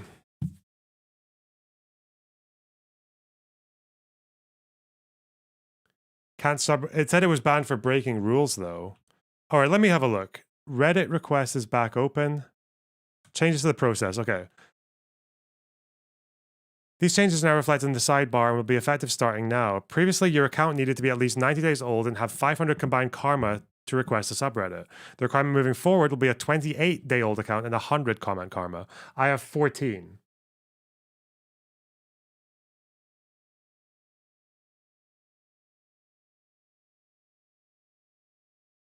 Fuck's sake. So I need to get some karma. How do I do that? Why do I have 14 karma? What did I do? What did I say? Do you want to see if I can do it? Yeah, if you want to give it a try. Like, how do I get karma?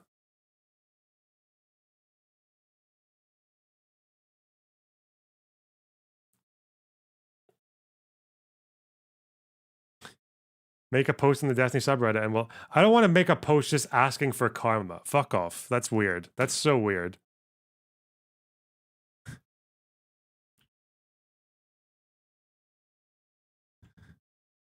It'll get downvoted.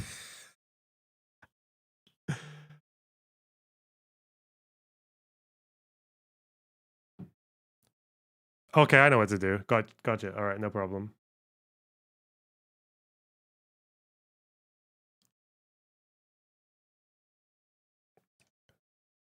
All right. I think I know.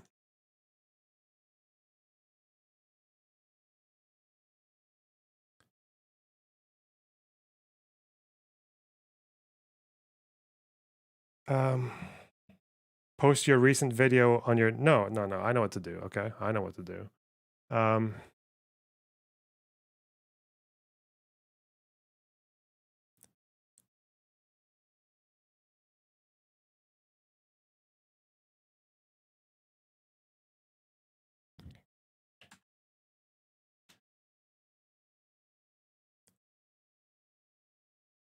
All right.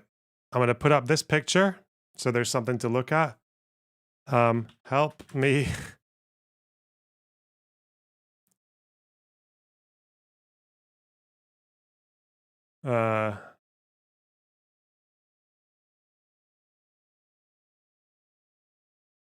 It's just that.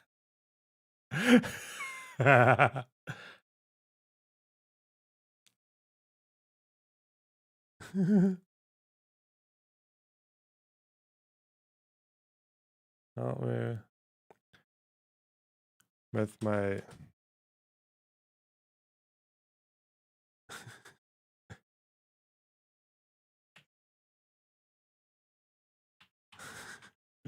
okay, fuck it.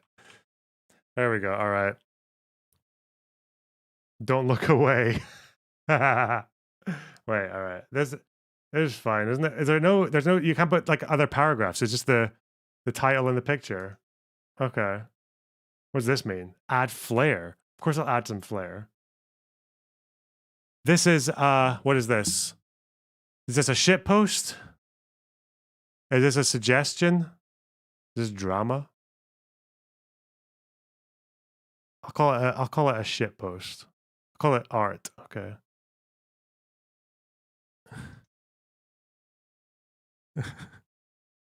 Can it be oh, it can't be both. Fuck. I think it's you guys want to say art. Okay. Ready for the forethought ban.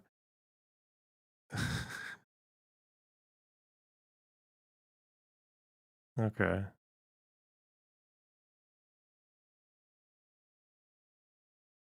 What?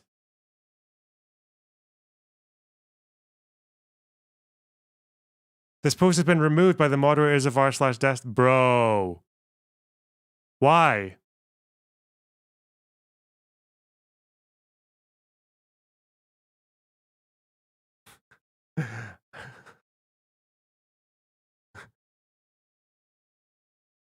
Scroll down. What?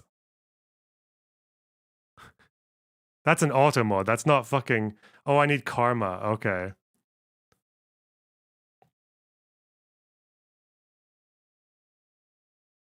Message forethought. You need minimum karma. Okay.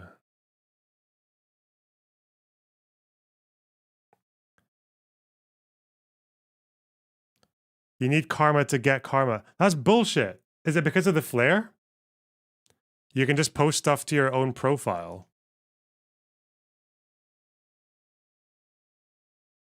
Like here. Oh, because I have a fucking community. I have a stream chat of like 1,000 cunts, don't I? Oh, shit. That's true. All right, wait. What do I do? Is this new post? Oh, help. Okay, got him.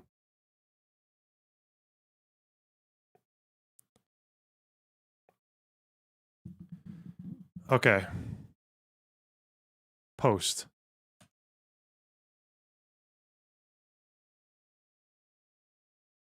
Oh, I did it. All right.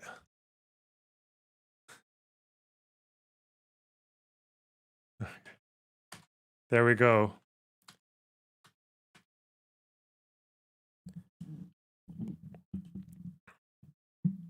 Box tards go forth. You need a comment as well. Oh. None. What are your thoughts? None. All right.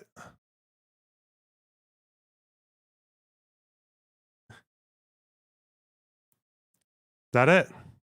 25? Okay. That's higher than it was before. Jesus Christ. You guys are I have Reddit I have Reddit wankers in my okay. I did not know this. I didn't know I had Reddit. Oh, 118 karma. Okay.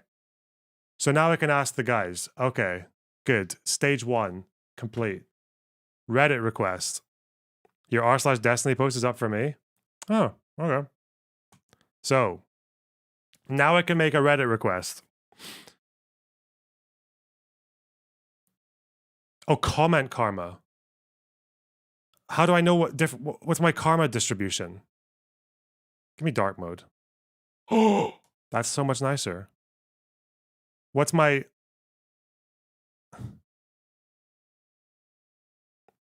comment karma?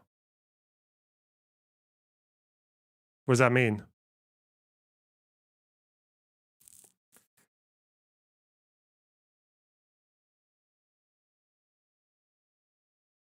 Comment on your destiny post to get the comment karma. Okay. Oh, okay.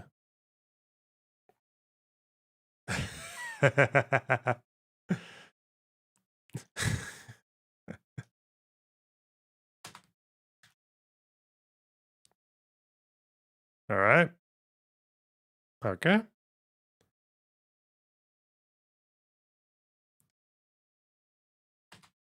Here we go. Oh, we're going to climb up now. We're going to get some huge inflation numbers. Fourth.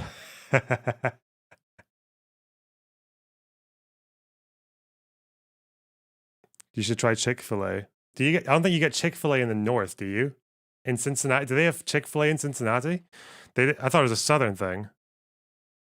But I guess they also have it in London now, so it could be anywhere.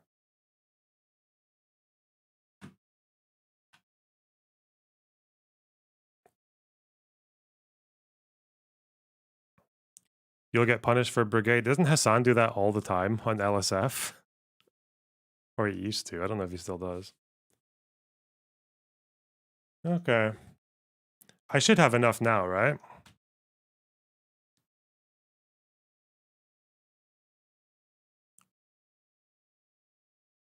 Oh yeah, we're on it.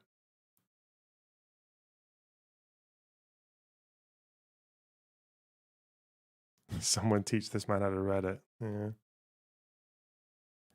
Okay.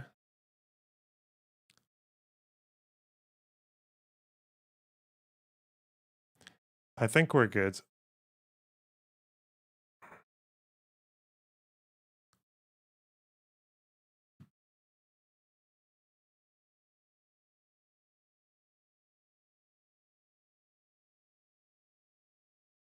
Okay.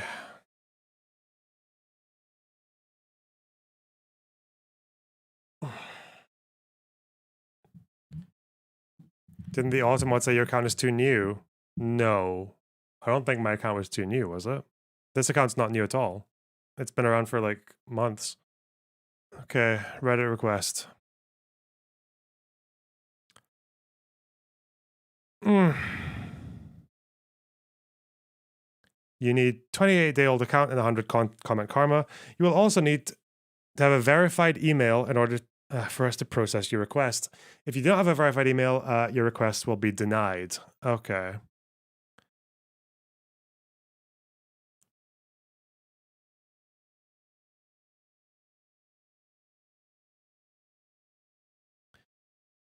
To be clear, there's still internal criteria that prevents a significant number of the requests from being approved. This is just our public-facing criteria for making a post in Reddit request. We typically do not publicize the exact reasons for denials.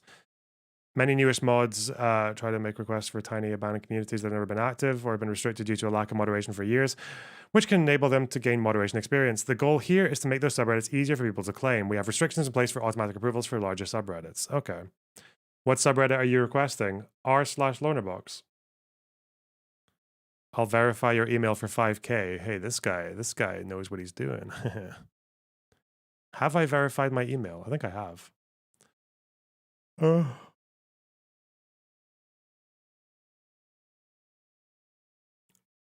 It must have, because it's... How would I know? It hasn't. Email address. Yep, that looks pretty verified. Okay. Connect to Twitter? Why not?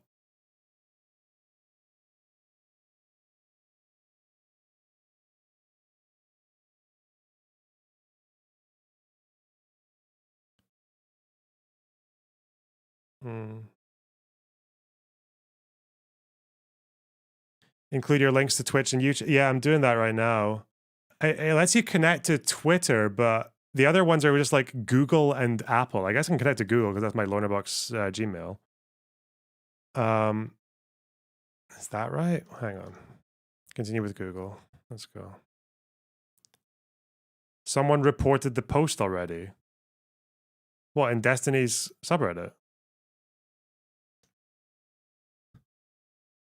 We have a fucking demon in the... A goblin. The deprogrammed subreddit has some crazy shit to say about you. Yeah, I know. It's this one, isn't it? It's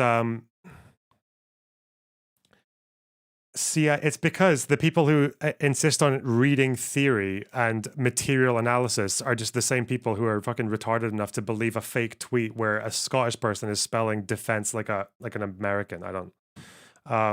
What the fuck does the phalangists have to do with the CIA?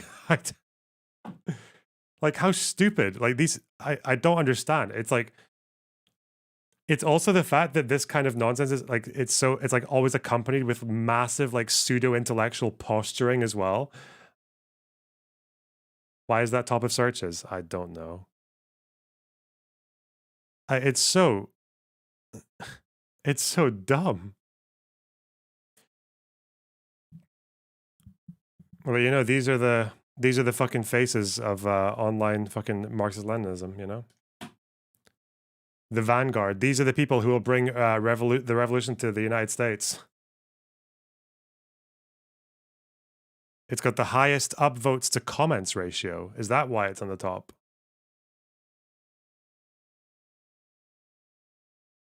Oh, okay.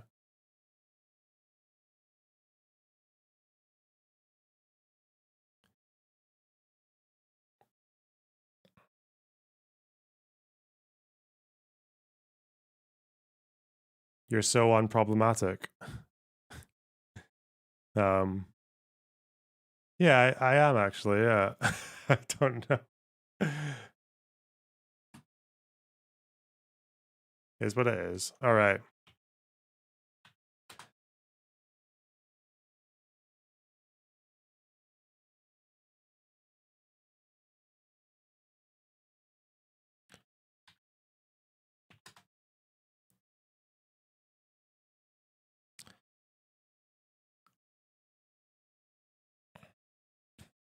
Hobika worked with the CIA briefly.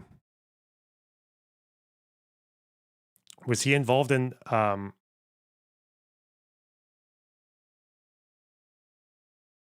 Sabra and Shatila though? Okay.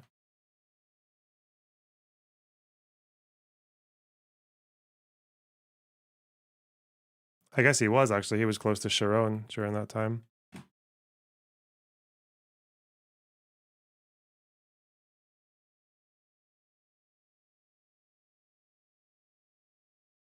Hmm. All right. That Finkel vid you released proves my point, not yours. What?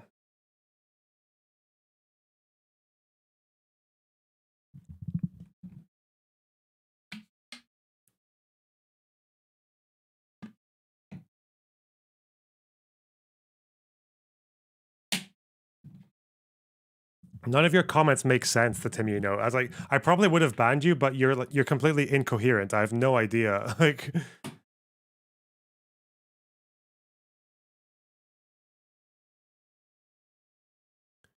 okay, Reddit request process. Stay focused.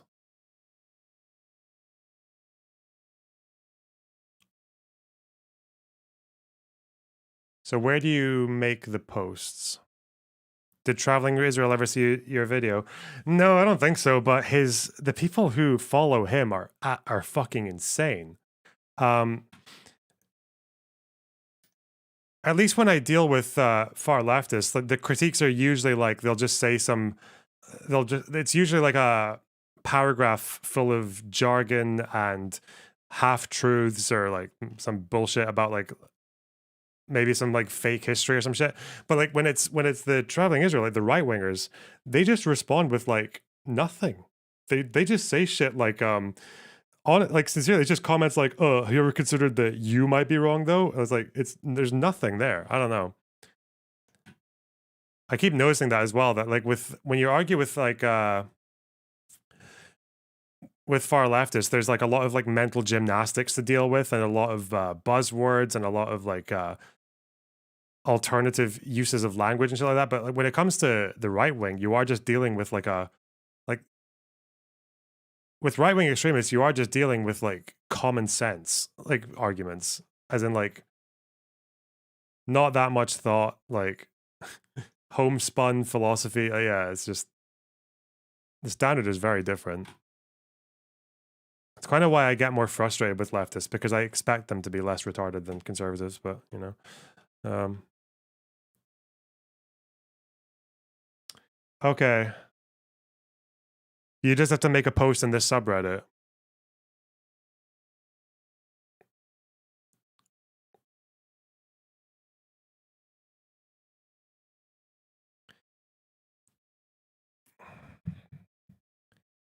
Are there any requests for banned Reddits? Banned.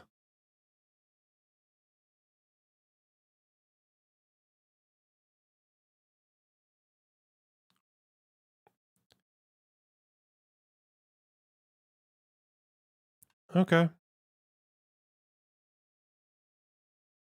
Hmm.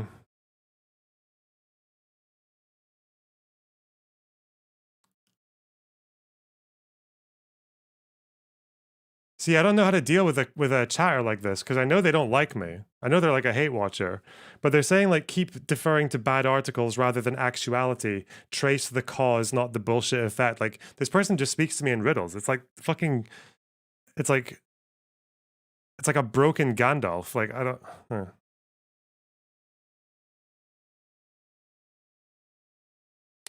All right. I know Lonerbox official exists. I know, but I don't want a loner. I just want r/Lonerbox if it's possible. Requesting r/Lonerbox. Link. Wait, how do the others do it? Let's just double check. Discard post.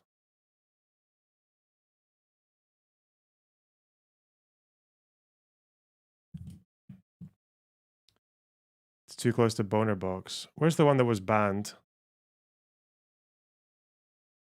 Oh, you just have to link the subreddit. Okay, okay. Okay. Let's go Reddit.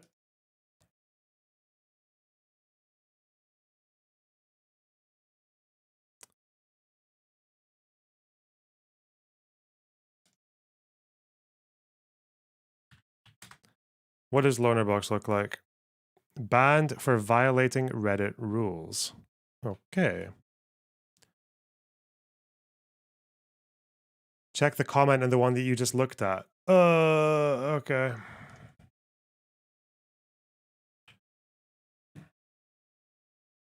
Loner box pit. No.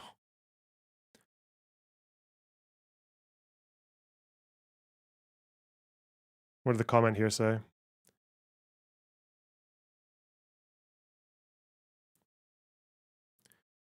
Hey, thanks for requesting the sub. Please reply to this comment with the following information to complete your request. Failure to do so will result in your being denied. What are your plans for the subreddit? Please be specific. Please message the moderators of the subreddit that you requested through mod mail at the time of your request.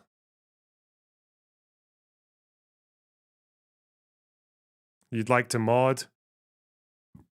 Only you, the mods of the requested subreddit. Please do not use chat to message the current mods. If the subreddit you're requesting is banned, you don't need to send a message. Top mod removals. Okay. Okay.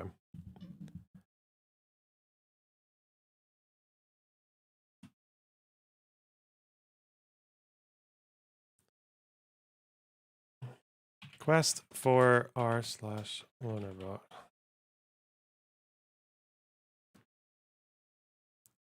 Hello. Start nicely. Can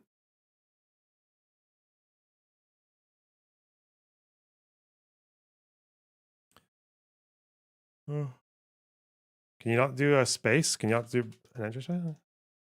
You just have to make it all. What about paragraph? Okay. Just put the URL. Like this? Here. Oh, that's the URL. Ah, okay. And then I have to do the message. Where's the message? Isn't the message go somewhere?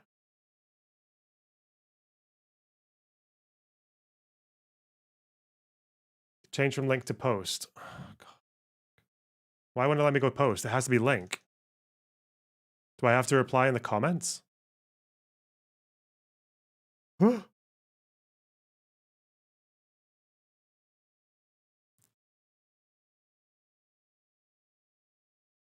Do link. And then what oh, God. Hang on. Oh, you just do that and then auto mod and then you reply. Ah, okay.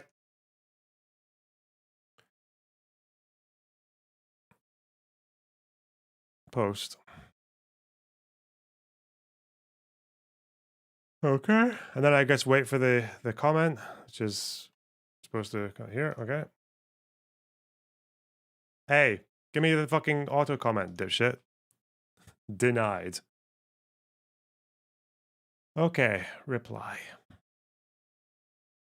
All right, I need to go to the bathroom because I'm fucking bursting here. 1 second.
Okay. Ugh. I love the Hassan jokes. You guys are so funny. Okay. Right.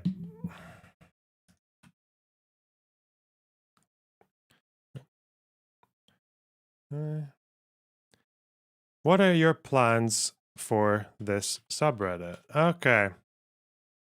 I am the creator for the YouTube channels. Can you hyperlink in this? I hope you can. Guess it doesn't matter that much.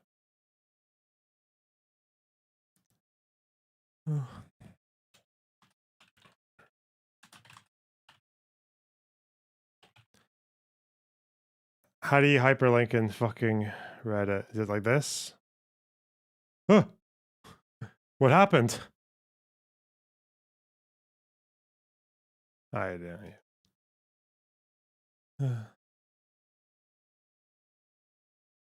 don't like doing this on stream. I'm gonna get bullied for my fucking...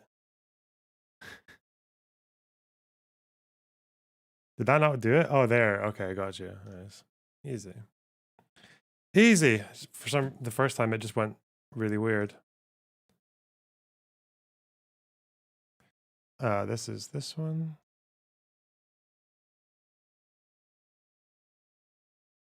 Okay. Gotta show them I'm serious, you know?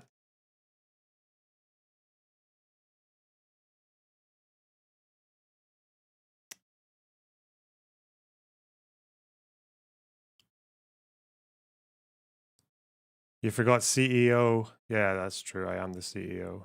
Get fucked. View your channel. You spelled your name wrong. Shut the fuck up. All right. I did not.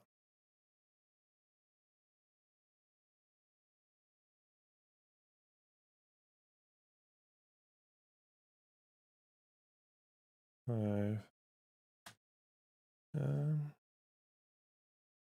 I would like to moderate this subreddit. I'm just gonna do this off. I'm just put something on. Okay, I don't want you guys breathing down my neck as I try to navigate this technology. Okay, hang on.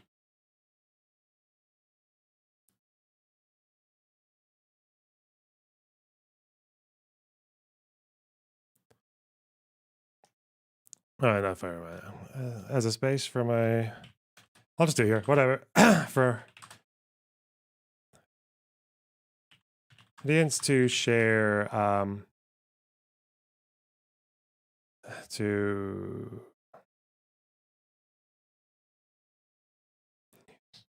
news stories,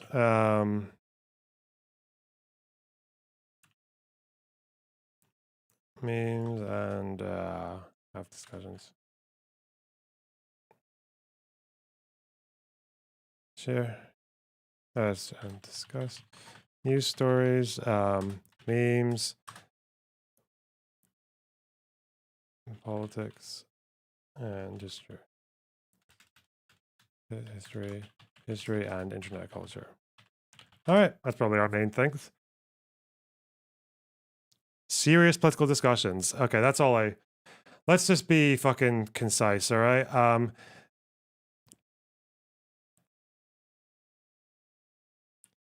I want to... So I guess I just need to communicate that I didn't create the old subreddit, and I don't know why it got banned or who did it.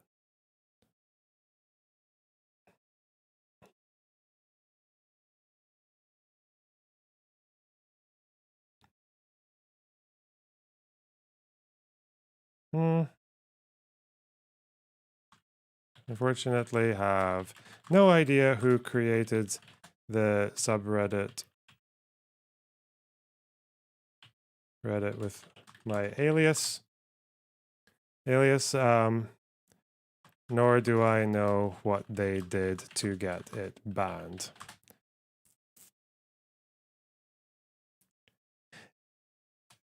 If you require any additional information about myself or my community, Please feel free to ask.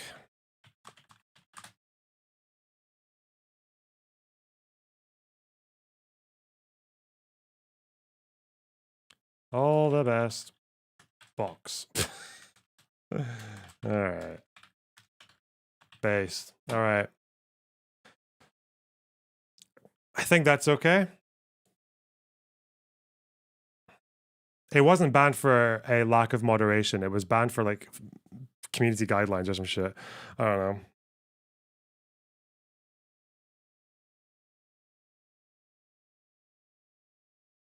Listen, the Reddit was banned for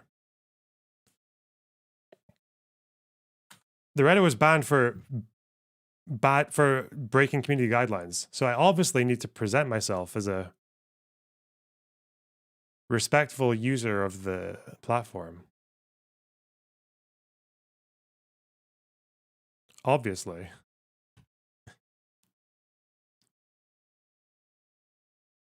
You have to know your audience. They're going to look at that and be like, this guy, this loner box, he's legit. I'd let him fuck my sister. That's what I want. That's what the reaction we were going for, okay?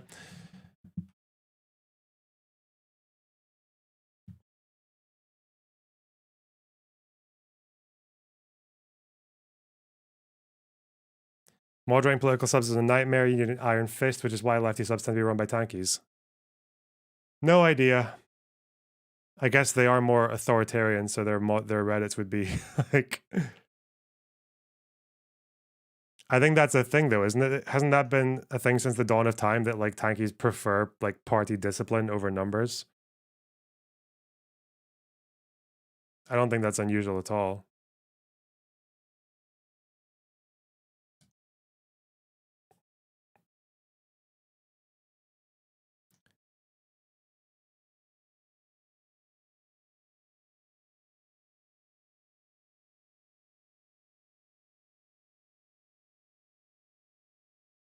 Hmm.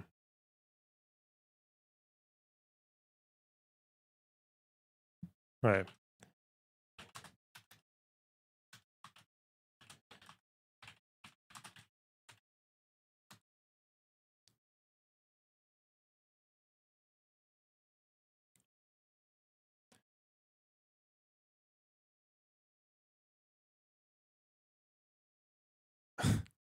Okay.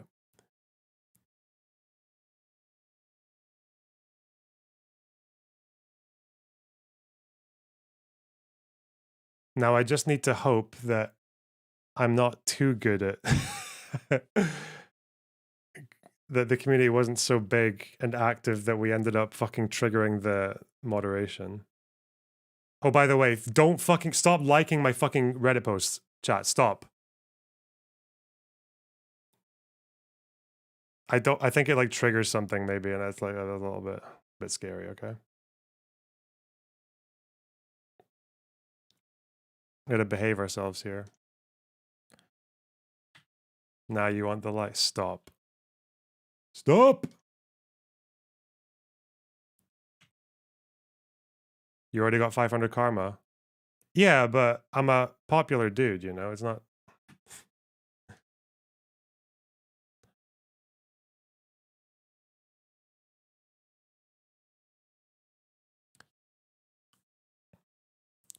Does that actually work, though? Is it like... Can you not direct your community to like a Reddit post?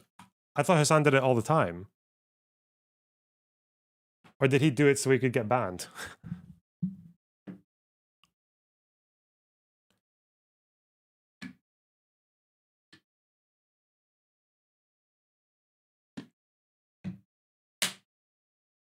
I thought it was like botting. You're on top of the Destiny subreddit. Oh no.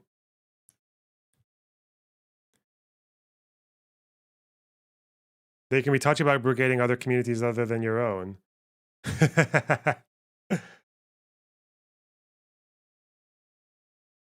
It used to be against the rules, so they added the Twitter share button. Okay.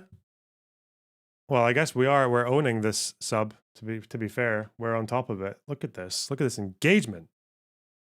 We're smashing. Okay.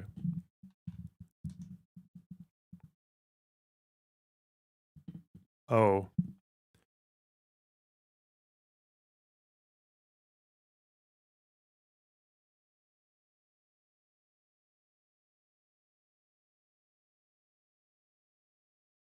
Oh, okay, that's fine. That's fine. That's fine. Okay. Someone just DM me on Reddit and help me out. Thank you. Thank you, whoever you are. Who's still watching, hopefully. I don't know. Okay. What were we... Wait. I just want to see that... We need to actually check, because I think this is more important for community discipline.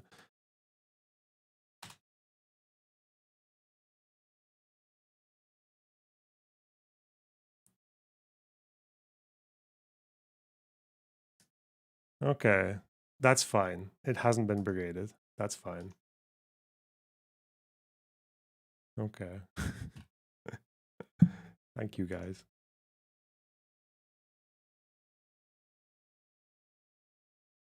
Okay. Shall we watch Cenk's little spat? Apparently... Every day, the young... Wait, when did this happen? Oh, yeah, they upload like 20 videos a day. Right, wait.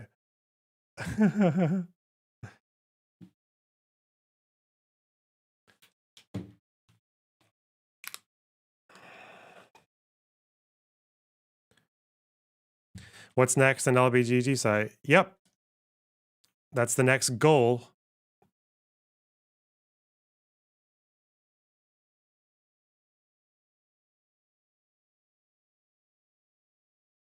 Apparently, this is the most fired up Cenk has ever been in a debate.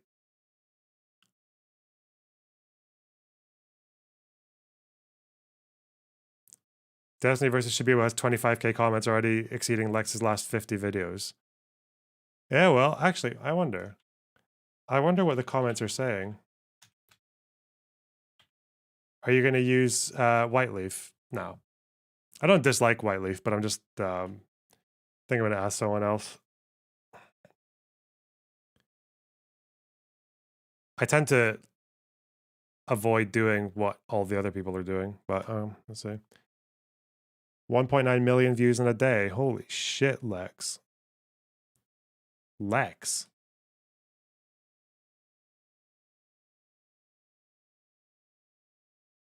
It's a lot of comments.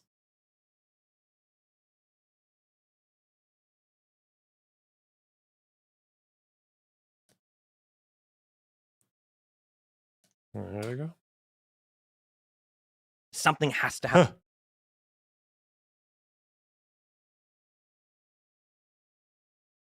Okay. Wait, did the comments fuck off when you do that? Oh, there we go. All right. Round 2, this was amazing. Chemistry, refreshing. Oh, yeah, because like that's Lex's audience. Yeah, all the highest voted ones will be people who just respect the discourse. What did I say?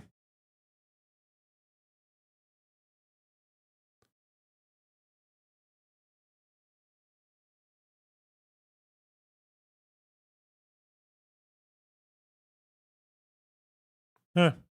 Interesting. Okay. So, apparently, TYT tempers flare over Netanyahu's rejection of two-state solution. Apparently, this is the most angry Cenk has ever been in a debate, which would be, I feel like I've seen him get pretty mad. So,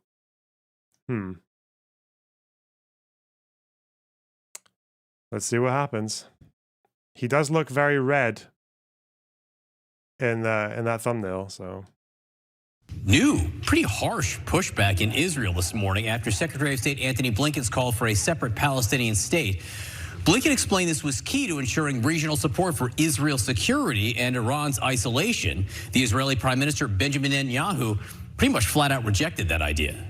The state of Israel must control the security of all the land which is west of the Jordan River.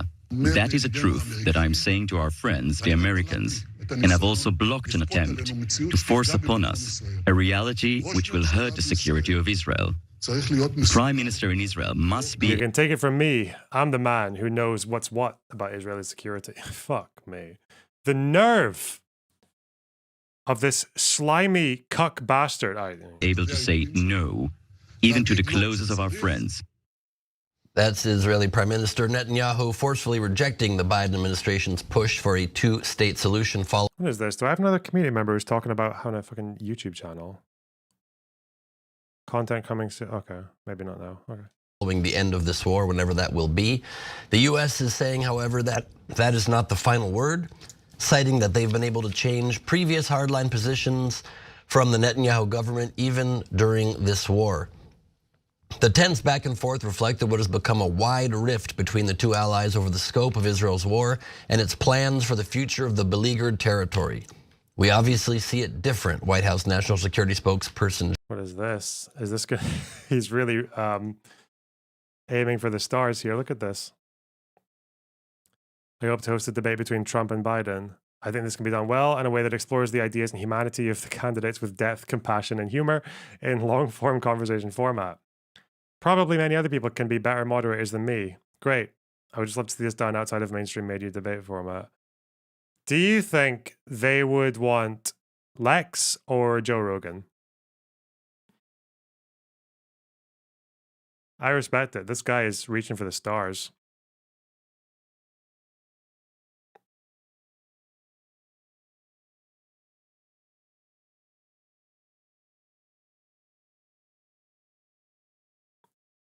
John Kirby said.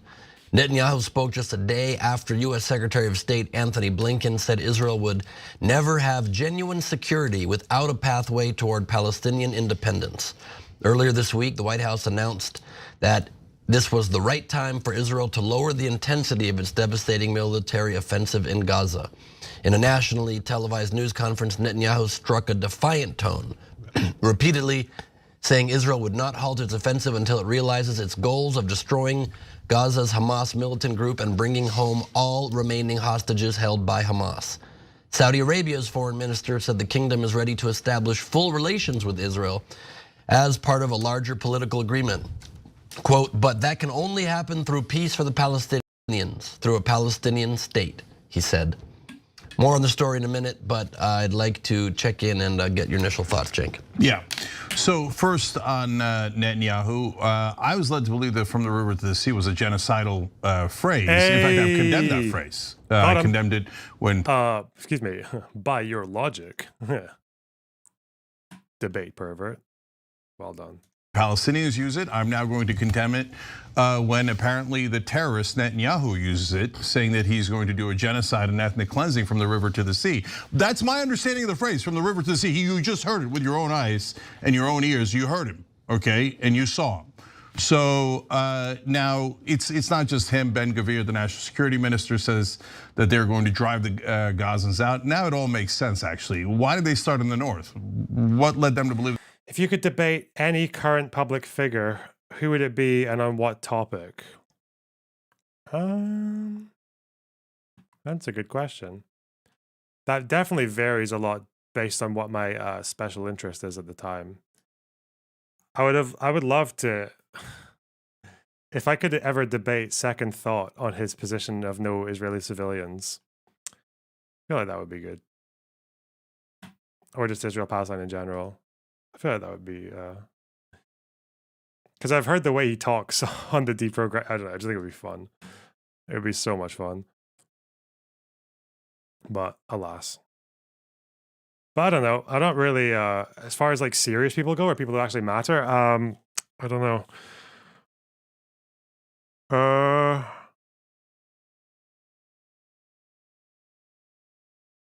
trying to think of an Israeli right-winger who supports Ben Shapiro in Israel, I think. I think I would ask him why he is just so permissive and supportive of like the worst excesses of some of the worst excesses of the Israeli right. And yeah, I don't know. I'd ask him about like settlements and the way that he talks about the history. I feel like, yeah, I don't know. he'd probably fucking steamroll me because he's a lot more competent as a speaker and presenter than I am. But like, I'd still like to just get a few quips in. Who knows? There was more Hamas in the north, and what I said on the first day, which is why wouldn't they just go to the south? They've got tunnels. They just go. So what's the point of destroying the south, north?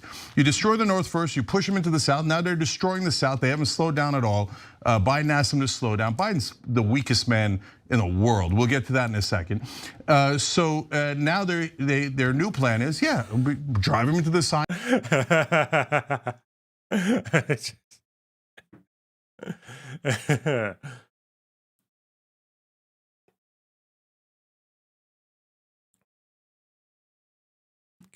Good one.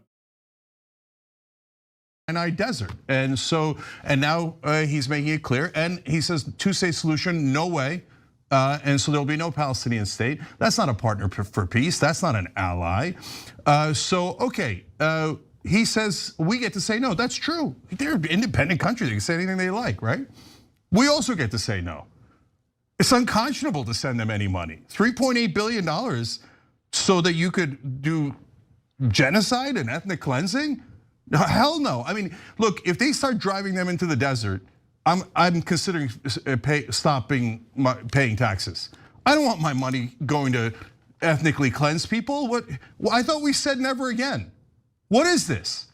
Total, utter monster, okay? It's unconscionable to send them any money. None, 0, 0, 0. But look at the pathetic Joe Biden. He's, we're still trying to convince him. What, but you by asking pretty please? Is that your strategy? That's the strategy you use with Joe Manchin, is Joe Manchin slapped him around like this. And now Netanyahu's slapping him around. Anybody can slap, I'll slap Biden around. You loser. You're at 33%. You're gonna lose to Trump too. Watch when he starts to slap you around. I don't want that to happen. But the guy's the weakest person in America. So what are you gonna do? He just told you. Weakest person in America. I'm not gonna do a goddamn thing you say. I'm not gonna do the two-state solution, and I'm gonna drive into the desert. Now what are you gonna do, Joe? And Joe's like, pretty please, pretty please. Shut up. Do something. Do something. Are you the president of the United States or are you not? This is ridiculous. So there's no defense for any of this, but we'll continue. We won't do anything. We won't do anything to oppose Netanyahu. I don't know what happens when they actually. I mean, look, the United Nations says the starvation has begun. 85% of Gaza. You know what? Like, jokes aside, but this, like, it is quite. I'm trying to think. What would I actually do if they started driving fucking Gazans into the Sinai, and then and a few nutters started building settlements up in the north, and no one stopped them, and America just kept on chugging along with it? Oh God, that would be fucking horror. Like,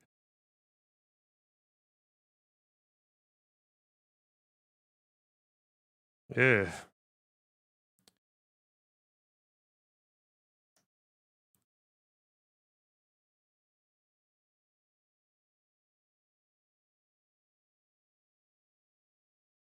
Yeah, I would start by not paying taxes to the United States. Got him.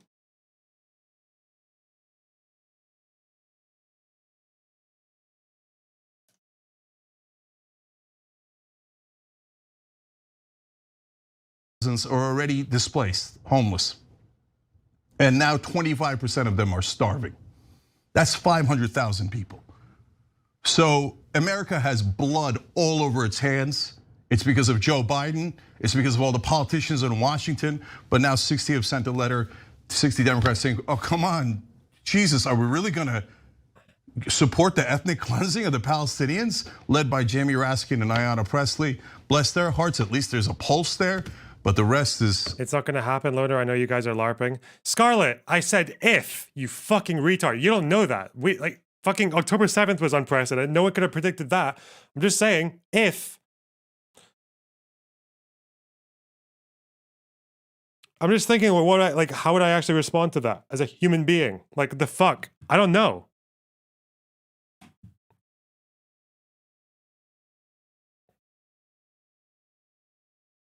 Anyway. Unconscionable, Ramesh. Yeah, thank you. I couldn't agree more with many of the things you just said there, Cenk. But I think... Sorry, that was an overreaction. Just... I mean, first and foremost, I just want to express how sort of powerless I feel outside of attending protests and sharing my voice about this disastrous situation and the sanctity and sacredness of all life, including our brothers and sisters in Gaza right now, and our brothers and sisters in the West Bank who are also being terrorized through a settler colonial project that has existed for 80 plus years. I think the question is if you kind of look around the world at different countries, the vast majority of countries around the world, the vast majority of Americans, believe it or not, just the vast majority of all of us want this to end, want a ceasefire now. But if you look at how popular that opinion is versus who actually has the actual leverage to stop this, it's just one person. What were the terms of the last ceasefire that Hamas rejected? It was a 2-month ceasefire in exchange for all the hostages. Did they offer prisoners? Like it was a pause in the war, and Hamas said, we're only doing a ceasefire if Israel fully withdraws.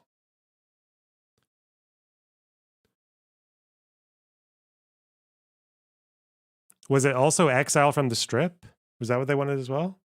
2-month ceasefire, release hostages in exchange for security prisoners.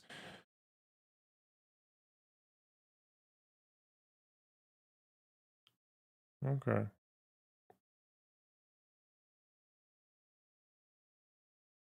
Under Israel's proposal, Sinwar and other top leaders would be allowed to relocate to other countries. Allowed as in, as in they can stay, but it just means Israel will come and get them in 2 months. I don't know.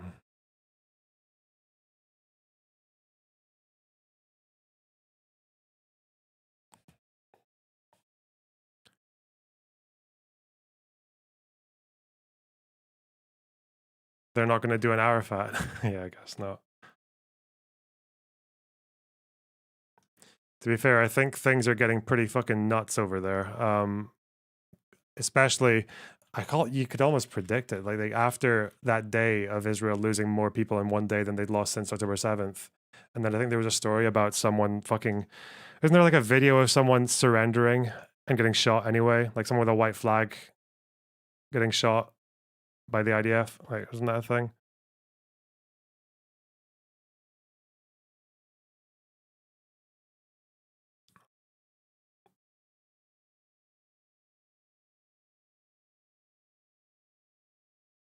I didn't watch the video, but seems to be that's what it was.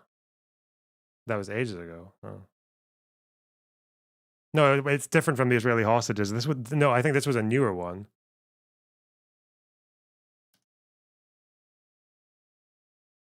Not the 3 hostages. That was also fucking insane, but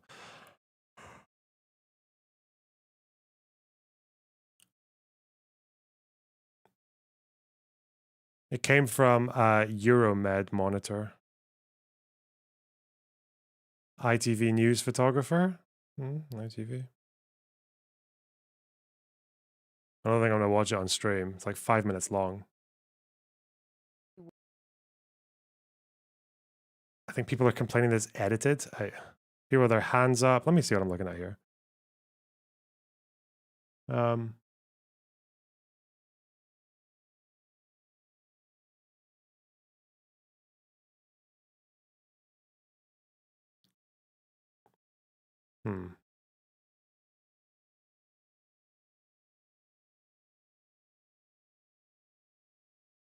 Someone who was trying to evacuate their family with a white flag. Oh.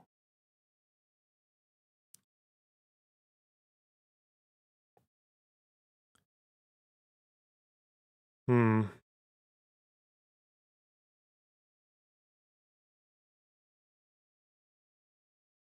that's insane. They're just walking. They're just walking they're close to the wall. And it cuts. And they've got the white flag up, and you see the dead, and you see the person lying down on the road.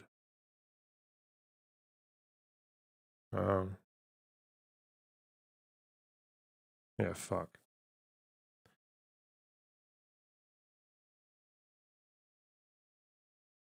It cuts because they show him getting shot. Oh, this is actually, that means you can watch this on YouTube. So I think this is what we're looking at. عند الحجة واخويا وعنده حوالي 50 نازح او 70 نازح موجودين في البيت الثاني اللي يخش علينا اليهود طلعونا واخويا ما طلعوش بدنا نروح يعني نطلع ان شاء الله.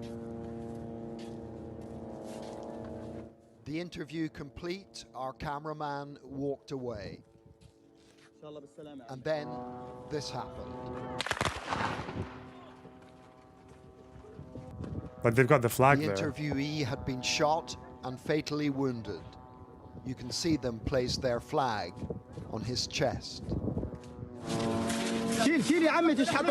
As he was carried away, the white flag was turning red. Carry him, they've killed him, yells this youth. Then suddenly, more gunfire.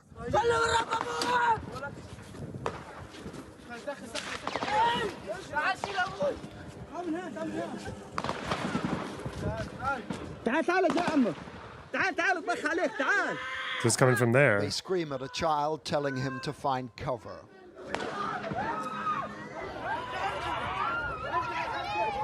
By this stage, the man's wife, his widow, has heard what happened. And as she rushes to the scene, she meets the party carrying away the body on a makeshift stretcher.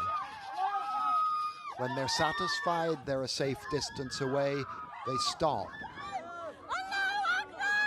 And the mourning starts.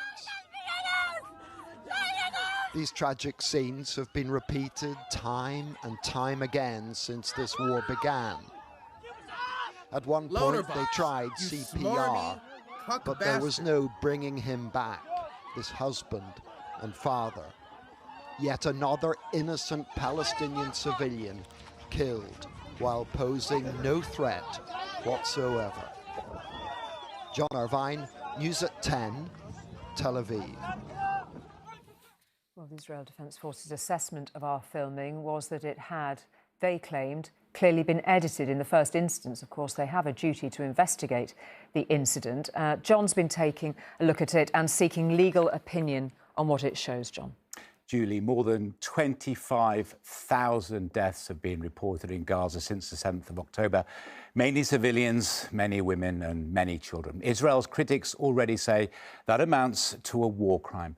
But now, just one more killing, this time beneath the white flag, the international symbol of surrender. Is it enough to reach the same damning judgment? A civil rights lawyer who watched our video says it is compelling evidence.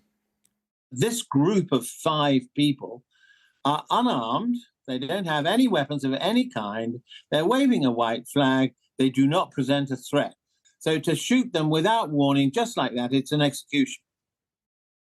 This isn't even like the hostages thing, because the hostages, as far as I know, they were running and they were like very close, which again is still pretty insane.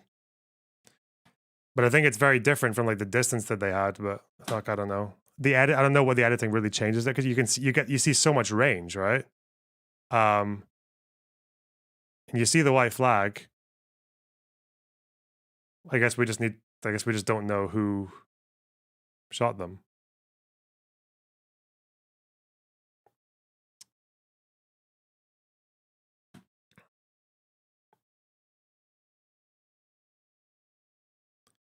Fuck. I don't think that's like gonna be a rare thing as well.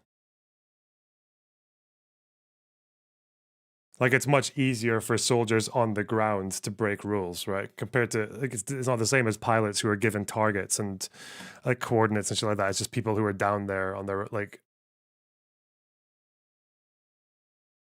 and you know, wandering around with a fucking gun. Eventually, you decide to just take matters into your own hands. Like, yeah.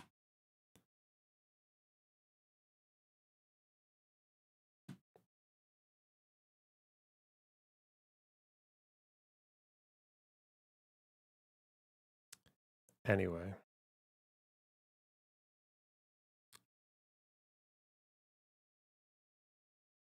I mean, it's really just one administration from all I could glean, which is President Biden and our government. I mean, we are enabling and are complicit in this situation right now.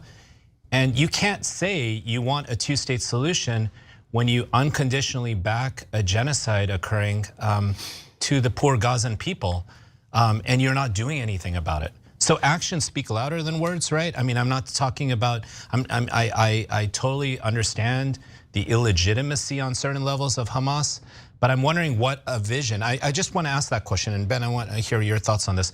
What is Biden? We have a Gaza equals concentration camp person in chat. Yeah, I know. I'm sure they have all kinds of incredibly intelligent suggestions for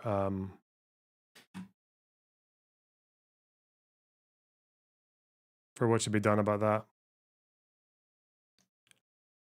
Biden's vision of a two-state solution? Like, what vision is there that any of us could have of a two-state solution when one part of the two states has been utterly destroyed, all its people increasingly are being displaced, and well over 10,000 children have been murdered, or killed, whether it's self-defense or not. I don't think it's self-defense. It's deeply disproportionate.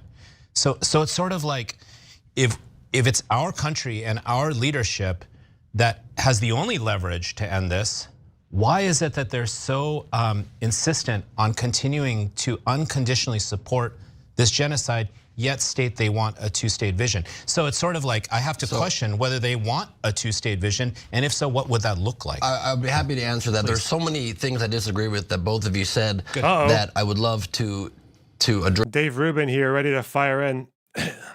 This is a TYT guy, isn't he? He's not like a guest.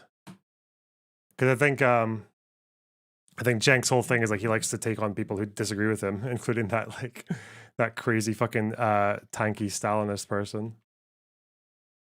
Address all of them. First of all, Ramesh, you just said you understand in certain ways the illegitimacy of Hamas. They're a terrorist organization that rapes people as a matter of public policy. Oh, it's Dolphin Fetus Man. Oh yeah, is it? And as the way to resist and get the change they want, rape and shoot nails into the vaginas of women and take women and babies and children hostages and still holds them hostage. So sure, I'll respond to that. Sure. So in some ways you see the illegitimacy. I would say in every damn way possible you should see the illegitimacy. You both called it a genocide. It is not a genocide. The International Criminal Court will decide officially whether they think it is or not. It's a sham accusation. It's ridiculous because it is Israel defending itself. I got back yesterday from Israel. I was there for 10 days. During the 10 days that I was there were approximately 170. Why is Cenk breathing so hard? Can you hear that?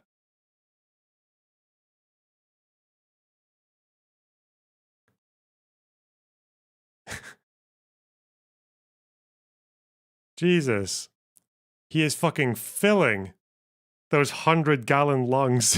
What the fuck? Missiles launched at Israel. There were 9 on-the-ground terrorist attacks. There were Israelis murdered in the streets while I was there. There were rockets that hit Tel Aviv near where I was. I didn't have to seek shelter because it wasn't the exact part of Tel Aviv I was in, but friends of mine did. If you are at the mercy of a terrorist organization. At the mercy? You mean the IDF as the terrorist organization? No, I do not mean the IDF as a terrorist organization. The IDF is defending itself against this genocidal monsters, these genocidal monsters that are Hamas. And not learn about fat shaming Cenk. Nice try, fucking moron. Cenk is like really strong. Cenk is a big guy because he's strong. He fucking doesn't he talk about how he benches 300 pounds and shit? Okay. It's well documented and everybody understands that it's an incredibly difficult situation with an incredibly unique set of circumstances of how densely populated it is, how monstrous Hamas is by using their own people as human shields, by putting all of... We're still using that because it's a fact, Cenk. Fact. What you're still using is genocide and ethnic cleansing, neither of which make any sense or hold the muster of fact. It's absurd. It is not ethnic cleansing because if you've ever been to Israel, have you been to Israel? Why would I go to a barbarous country that imprisons 5 million Palestinians and never lets them go and brutalizes them, murders them at every turn? If you've been why would I go to that country. Are If you you've ever insane? been to No one Israel- go to Israel. You should never go to Israel Right. until they end the occupation. And then we love them and we go back. It's an incredible nation, and it's the only democracy in the Middle East that is allied in the Middle Democracy. East. And you all the time use that as the example of why they should be held to a different standard than Hamas. You talk out of both sides of your mouth on this issue constantly. You say they're a democracy, so that's why they have to be held to a different standard. Then I call them a democracy, and you laugh mockingly at the only democracy that is our allies in that region. It's so ridiculous and egregious. And despite all of the evidence shown and all of the tactics that the IDF takes under the advisement of what it needs to do to try to attain its objectives militarily, it does a litany of things that no other nation does. It's an average of 2.5 civilians killed to military combatants compared to a typical ratio of other wars that is much higher compared to American wars that's 10 to 1, 12 to 1. Yet those numbers do not bother you. You say that they don't bother me. I did a decade of shows against that. Those numbers don't affect your opinion of what's going on now, I meant to say. And you then also just make up that they're clearly trying to get the Gazan people into Egypt and displace them when that is. I'm booking my tickets to Russia right now. Hey. Blake Kaner, thanks for the $10. I really appreciate that. I always wonder when I see like this fucking Eric Risberg person talking, I was like, the way that it can split off into two different directions, you know, you either get like the deranged like pro-Iran tankies or you get the deranged like pro-Russia ones, but fuck me. Is not true. There have been some insane statements from some elements in the Israeli government that are not the official position of the government. That is not what the statement He of just Netanyahu said from the river to the sea. He said from the river to the sea, they need to have control of their security. What are you talking about? That's exactly what the Palestinians say. When we say from the river to the sea, they say. Oh, okay, this is why the gotcha is nice. Like it does show you that like Netanyahu, it shows Netanyahu to be a big piece of shit. But yeah, I don't think when Palestinians say river to the sea, generally, I don't think they're saying that West Bank and Gaza are sovereign states and they want Israel to be an autonomous region with Palestinian security control or whatever, or a quasi-autonomous region. I don't think that's quite like when they say river to the sea, they were like, yeah, we'll take West Bank and Gaza. We'll have our troops in Israel and you guys can handle like education and civil services in different parts of the country in scattered areas. I don't think that's what Palestinians mean when they say river to the sea. Neither of these things I necessarily am in favor of, but like, fuck. They're not the same. Okay. It's political, but when it's a Muslim, exactly not genocide. You know they didn't actually do it. When it's Israel, when they're actually doing the genocide, no. From the river to the sea, as they're in the middle of the genocide, that is you such think no big deal, no big deal. That is such an ignorant statement. And also because Netanyahu is saying security, that doesn't change the fact that he would ultimately be much happier if they could just have it. Like his what's the meme? The new Middle East map where there's no Palestine and he's really happy about it. Yeah, they're all blue there. Like he's so happy with the big fat Israel there. Yeah.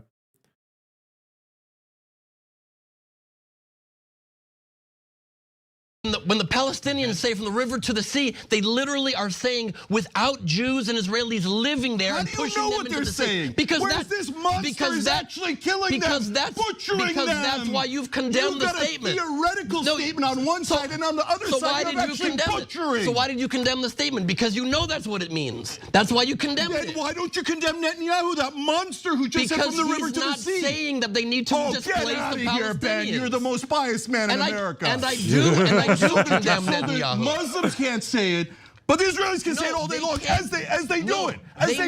They're murdering Palestinians as we speak. They need to disavow a fundamentalist belief that wants to kill all Jews as a disease and not allow them to live. That might not bother you, but it does bother me as an Israeli Jew. That's such a weak excuse. I'll tell you why. My people, yes, I'll tell you why. Please. Because you always like as if Israel's a tiny little country. It is. And they're so defenseless. Tiny little country. They're New Jersey. Oh my God, they can't do anything against the all-powerful Palestinians.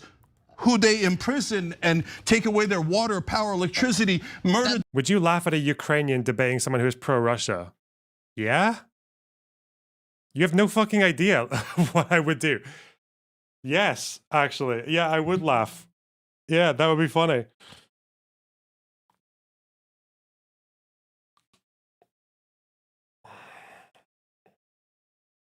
What was my still to this day, my favorite thumbnail?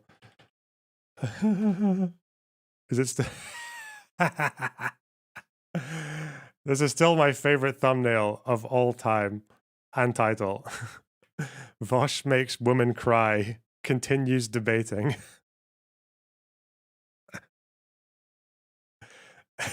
This was over the Azov battalion thing. His title is so funny.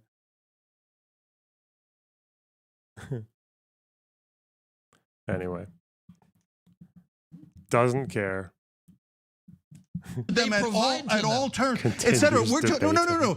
If someone was actually trying to kill the Jews, Ben, I would line up in the front line with you. Are you crazy? They just did that on October 7th. Exactly. So you go and we just did it while I was there. They just killed a bunch of people. So why don't you care about Palestinian lives, Ben? Of course I do. 24,000 Of course I do. 10,000 children. Of course you I do. don't care about them. You don't care about them at all. Cenk, you can shout all you like, but you are the one condemning them to murder. So why don't you care about their lives? Condemning them to murder? You're condemning them to a never-ending cycle. Palestinians is being made to kill them. Palestinians. You are condemning Palestinians to murder because every time. Even Anna found it funny.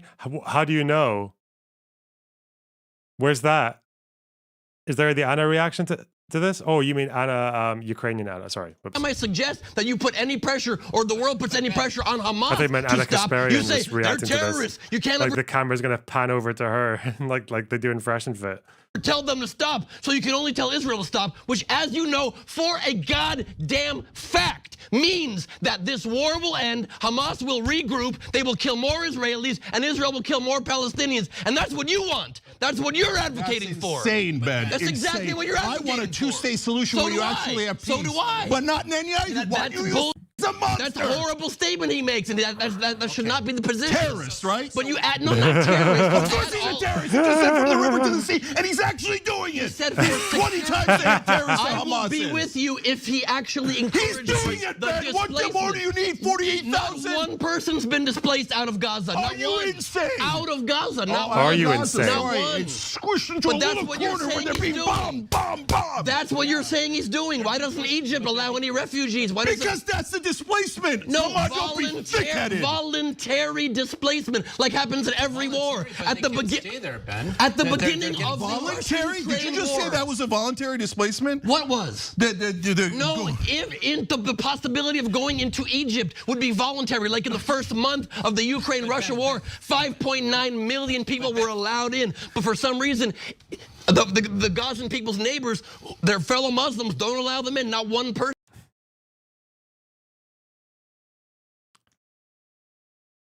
Is this supposed to be me?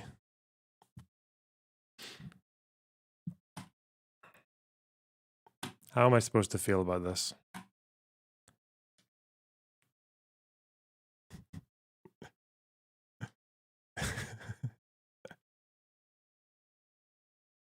Okay.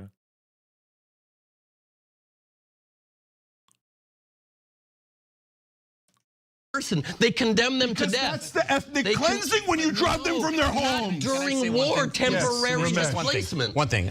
So Ben, you and I agree that we have no support of, or we agree that the Netanyahu government is extremist and is disproportionately violent. Do you agree with that? I agree they are extremists, and I agree they are not a partner for peace, and I do not agree they're disproportionately. Okay, I agree with that. No, let's. But proportion is not a standard used in war. You try to win a war.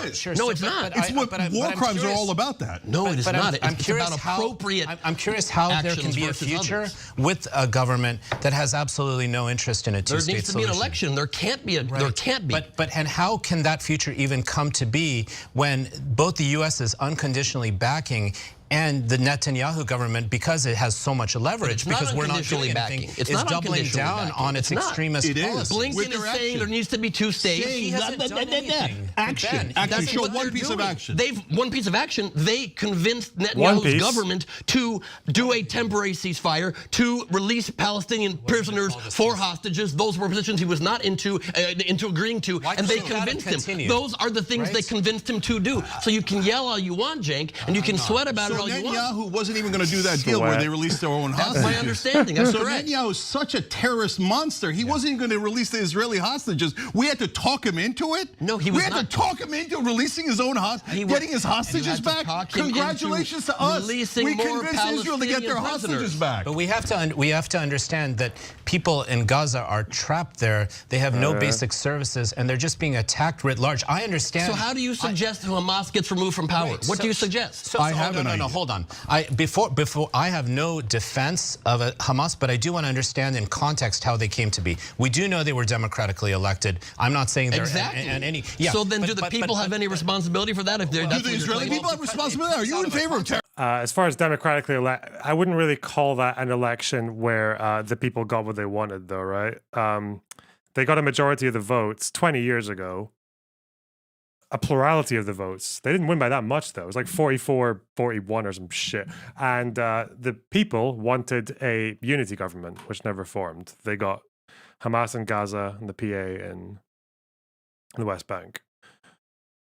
And the PA were like, we're not having elections again because fuck these guys. And Hamas were like, well, we're not going to run opposition parties on our own in Gaza because fuck that shit. Yeah, and that's how that goes. That's what happened. But yeah, they also didn't win the presidential. Yeah, that was Abbas who won that. Terrorism? Are you saying because Israel's a democracy, they're responsible for the terrorist Netanyahu and they should be attacked? But most people in Hamas civilians have no responsibility. Yes, I want them to vote the right way, both in Gaza and in Israel. But if you start saying the civilians have responsibility, you're saying terrorism is okay. Every nation bears some degree of responsibility for its leaders. But that's what Hamas says, Ben. Be careful. Cenk and Ben, half the population in Gaza was not even born when these folks were elected. Sure. All they've known is a world of cages and deprivation. And education that makes them want to kill Jews as well. I don't know how much of this is education. Gaza is an open-air prison, right? You wouldn't agree with that? No, I mean, it's blockaded. I mean, it was next to impossible in the times I've spent. I've been in the Sinai, so not in Israel, like full disclosure. But in the only way you were invited in there many times. Oh no, I was invited to Gaza. Who cares about being there? I've been we can all read. We all have eyes. I have no. It's not about that. It's about trying to understand the situation and condition within which Palestinians are living, and trying to just sort of have some compassion for that. I'm not calling. I'm not calling you anything. If you've noticed, I appreciate it. Nor am I you, but I have tons of compassion for them. But I've been trying to explain forever these terms that get. Wait, why was someone in chat? Was it that Eric dipshit talking about European refugees and debates and the European left? Where did that come from? Is there something in the news that I'm missing? Because I just noticed I just saw Destiny stream live and he's talking about, he's looking at the European migrant crisis. What happened? This is from like 2 minutes ago. What's happening? What's the meme? What are you talking about? That's what I remember hearing. Per capita, I think Sweden took in the most, probably too many. This is the Poland stuff. Holy shit, I cannot fucking read this. What happened in Poland?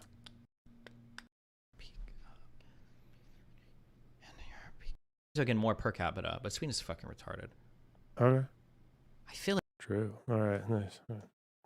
Thrown around despite as many times as you and I debate about this, Cenk, and you don't have an answer to this, then the next time I'm on, you still say ethnic cleansing. It is not ethnic cleansing if the 2 million Arab Palestinians in Israel proper are treated with full rights. It is simply the existential threat. None of us you come across as cold and unhinged when you laugh at a man desperate for the plight of people being slaughtered. Just saying. Yeah, you know what? You come off as fucking retarded for thinking this is anything more than a performance, like an incoherent fucking rambling performance, but okay. Whatever. coming from the government of the people in Gaza. If you can't separate that, you can't ever have an intelligent conversation about it that's going to ever evolve. Okay, hold on. He's addressing me. So, Ben, look, we've yelled at each other. We've said nasty things about each other, including in this segment. But let's be clear, okay? So when you say that it's not ethnic cleansing to drive 85% of the people of Gaza out of their home, that sounds ludicrous. You might think it sounds fine, and Israeli supporters might think, oh yeah, I got 100 talking points, and it sounds great to us. But the rest of the world, I know you don't believe me, but the rest of the world goes, that's not ethnic cleansing?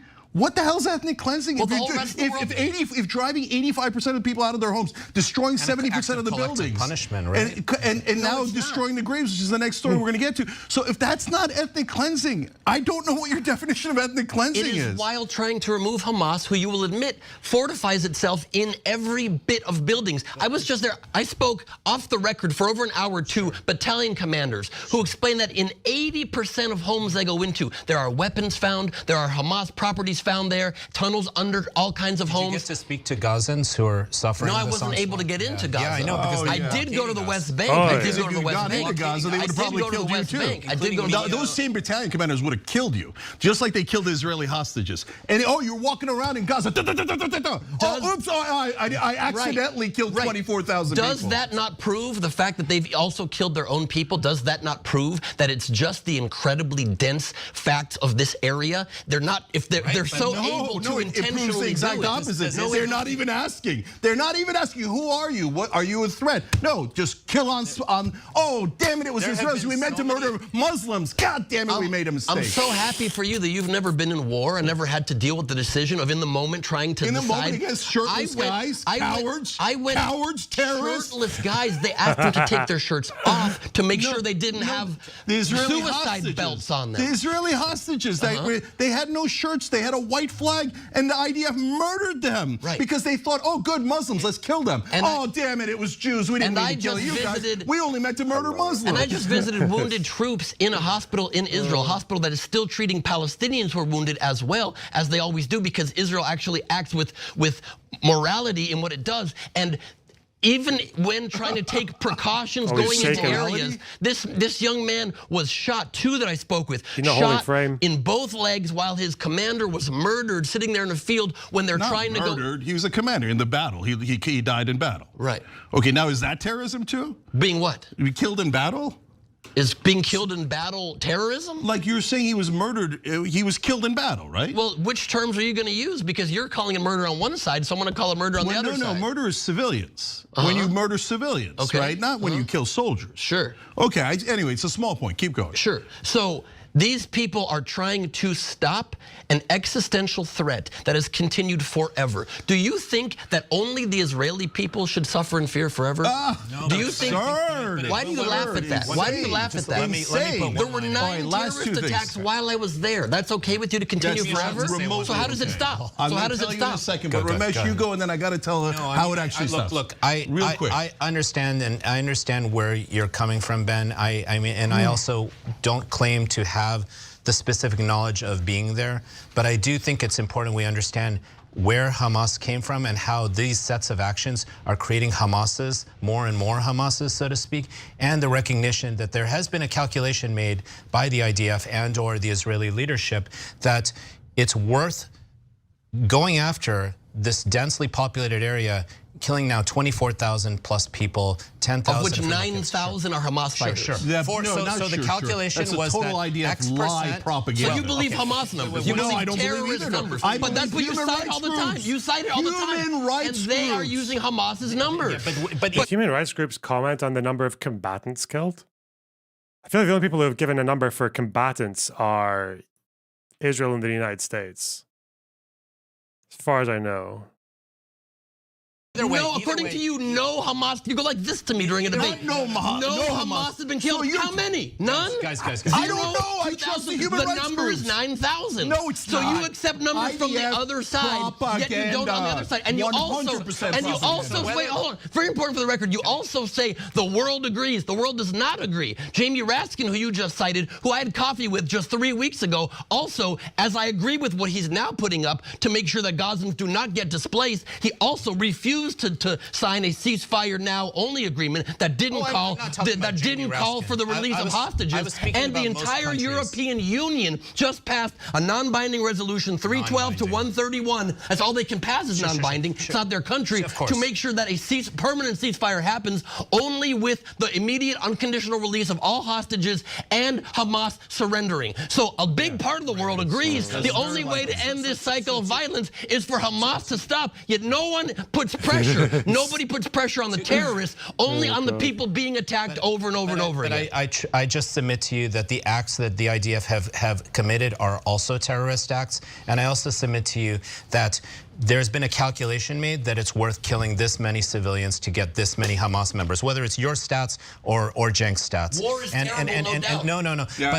But the war could be stopped right now if Israel made a decision. But what does it mean? But what does it mean for Hamas to surrender? They're never going to surrender because they've been emboldened by all the things that Israel has done. Their people are being killed and they have no chance to win. So why would they not surrender? Why would they not surrender? And most countries in the world support permanent ceasefire. Guys, there's only the release of hostages. Exactly. That's what I support. That's what I support. But that's what I support. Let me give you that. Gorlix says, thanks for the $1.99. Cenk embodies the logical fallacy of horse laugh. Wow.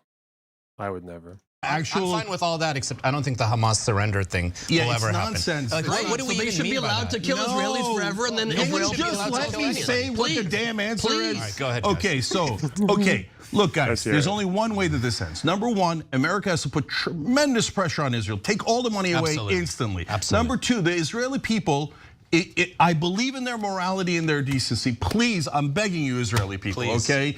Vote Netanyahu and the right-wing government now. Put in Benny Gantz or whoever it is and go towards a two-state solution. So now how do you get the two-state solution so that Israel can be safe and can live in peace? The whole point of Israel was for the Jews to be safe because they've been slaughtered all across the world for time immemorial. I agree with all that. It was supposed to be a safe haven. Absolutely. So how do you do it? You get somebody, whether it's Benny Gantz or not, to go and work with the Palestinian Authority. The Palestinian Authority, at that point, putting pressure on Palestinians, not Hamas, because Hamas is never going to bend to pressure, but Palestinian. Would Benny Gantz still, does he still want two states? I don't know much about him. SEAL Team 6. Authority can. That is a reasonable way to go. You get the entire Arab world and America to put pressure on the Palestinian Authority to do a peace deal with the Israeli government. And that's the two-state solution. Then you take the Palestinian Authority and you put them in Gaza and say, hey, they just got you a state. The problem is many Gazans don't respect the Palestinians. I know. Hold on. Hamas will throw them off rooftops again like they did in 2007. Listen. No, Hamas, of course, is going to fight Palestinian Authority. That gives you a sense that maybe you could do a deal with the Palestinian Authority. And so will they try to throw them off rooftops? Of course, but that's why the Saudis, the Jordanians, the Americans all have to help the Palestinian Authority establish that authority in Gaza. And to your point, Ramesh, will they have credibility going in? No, because right now they look like they work with the occupiers in the West Bank. But if they were able to deliver a Palestinian state, then they would have the credibility to be able to do the deal. Palestinians have the right to live in dignity, in peace, with medical care, with health care. As do Israelis, of course. Of course they do. So every human being should have that right? Yes, that's what we should protect at all costs, not the killing of people. Ben, it's not a question. I'm just saying one last thing. Okay, look, Ben, do not misinterpret all the yelling back. I'm irate over the deaths of those Palestinians and how they have greatly suffered. I was irate over October 7th, and now I'm irate over this. And yes, this is 20 times the numbers, etc. But Ben, we are not, the number one reason I'm angry at Israel is not just because they're brutalizing the Palestinians, but because they are going further away from peace and security. Because this is going to just lead to more war and more anger and more terrorism and more violence. It's never going to stop until you make a deal. And if you say, hey, they blew it in the past and we've had that debate, I got you. Today's a new day. Go to the Palestinian Authority now. But Hamas has no power or even any respect, as Ramesh said. So the problem there being, you can't make a peace deal with people who aren't in power. You need to remove Hamas from power. But we never said power. But Palestinian Authority has no respect or even any standing in the polls. Now you're being It's true. It could be. By the way, Lorna, your interview with Vosh made me realize he's not as crazy as I thought he was. Oh. That's what I was put on this earth to do, you know? To de-radicalize Vosh haters.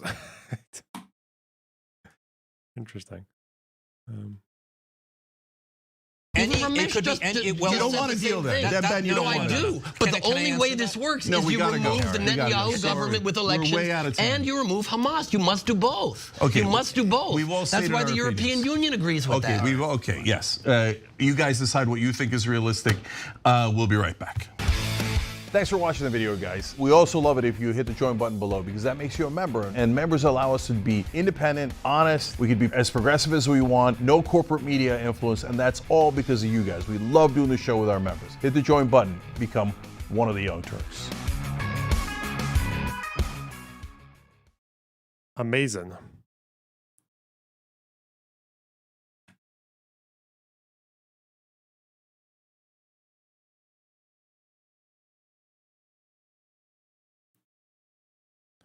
I think I still preferred the Anna one. The Anna one was better. Her reaction made it better. But yes, Cenk was quite mad.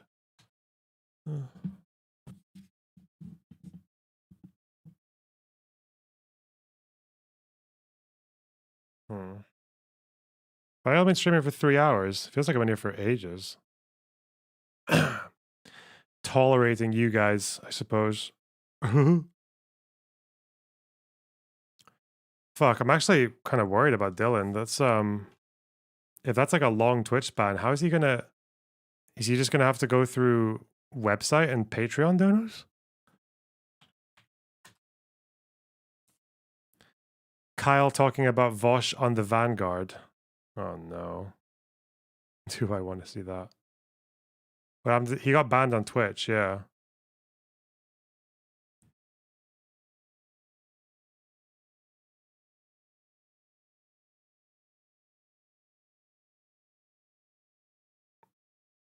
Uh-oh.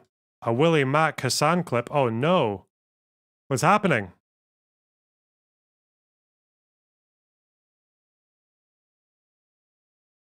How to make money courses, but the way they made that money was through the course. What? You think I make money by saying America is bad? Do you know how much more money I would make if I said America is good? What kind of stupid take is this? Look at these two goobers right here. Do you think they're particularly charismatic? It doesn't require too much to just say America good always. Okay, how to make money courses, but the way they made that money was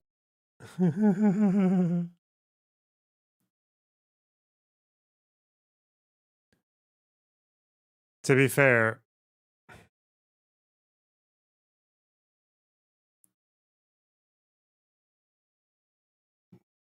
when I first heard about Hassan, I was very taken by the concept of like a far left himbo, because when I was at uni, socialists were just like weirdos who no one liked.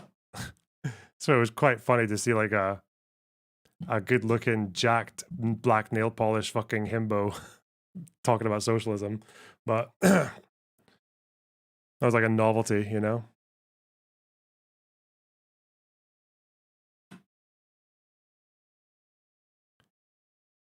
Well, anyway.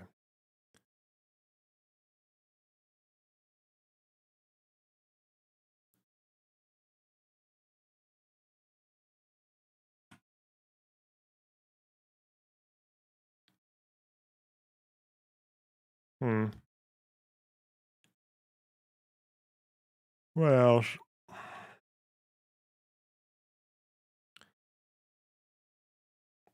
If someone thinks Hassan is stupid, think again. I'd never say that.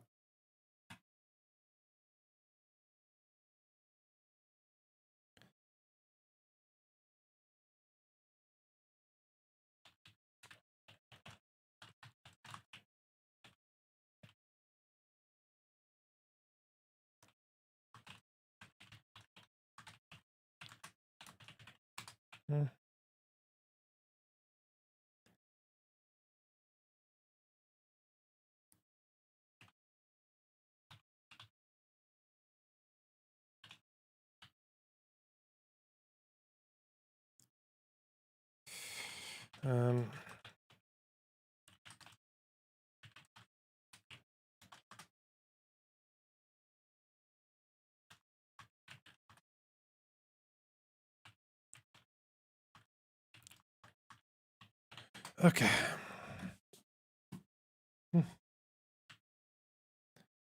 Oh.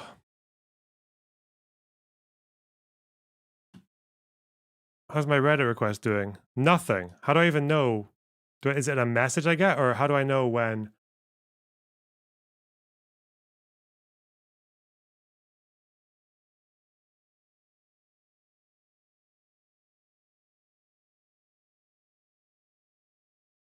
How do I know when I've got a response to my thing, my request?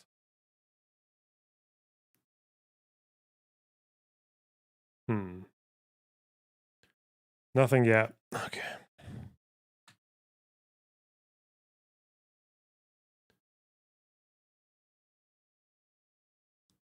You know what? I still don't know anything about this. Oh,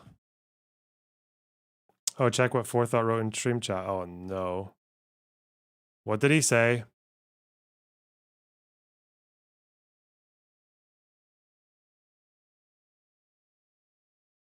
You're doing what we in the biz call. Oh. Good fucking luck getting admins to do fucking anything. Actual subhuman garbage. You think Reddit mods are cringe? You've never talked to admins. Also, you're doing what we in the biz call a little bit of brigading that will get your account banned. Social media company, by the way. Also, you are CIA. Okay.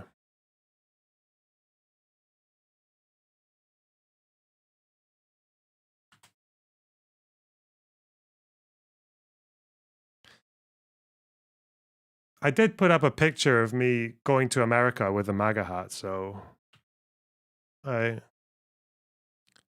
not like a bot thing, surely. But maybe the post on my own profile doesn't need to be there. I don't. Maybe this one doesn't need to be there, does it? This looks a little transparent.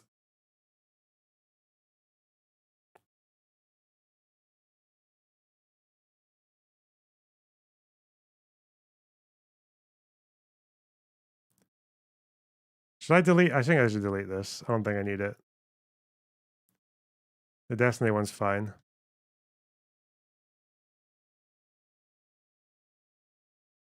Okay. This one's fine, though. This one's decent.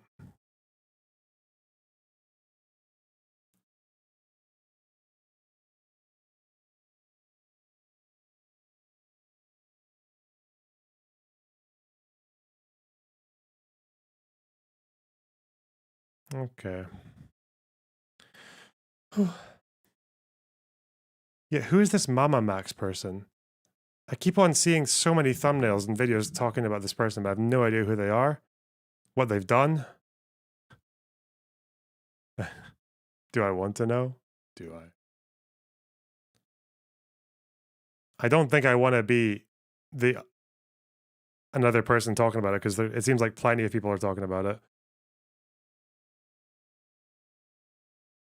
Slop. Okay.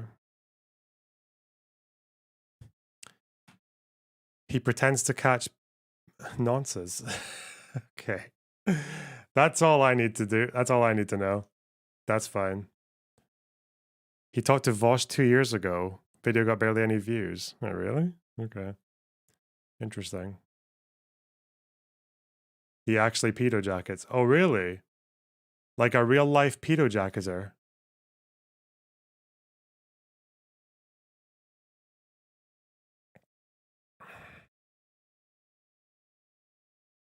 That's crazy. It's about time we saw what the real thing actually looks like.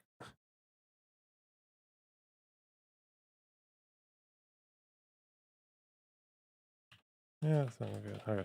Yeah, sorry guys. Okay, fuck. I'm going to. Did you hear the Houthis know about One Piece? I didn't. That's absolutely crazy. It's insane.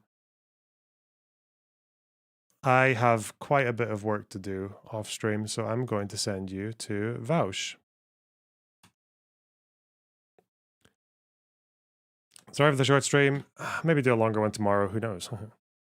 We'll see how today goes with work. Okay. Chat. Behave yourselves. I love you. Sign up to the canvassing. Find the channel in the Discord. Okay. Cool. Bye-bye.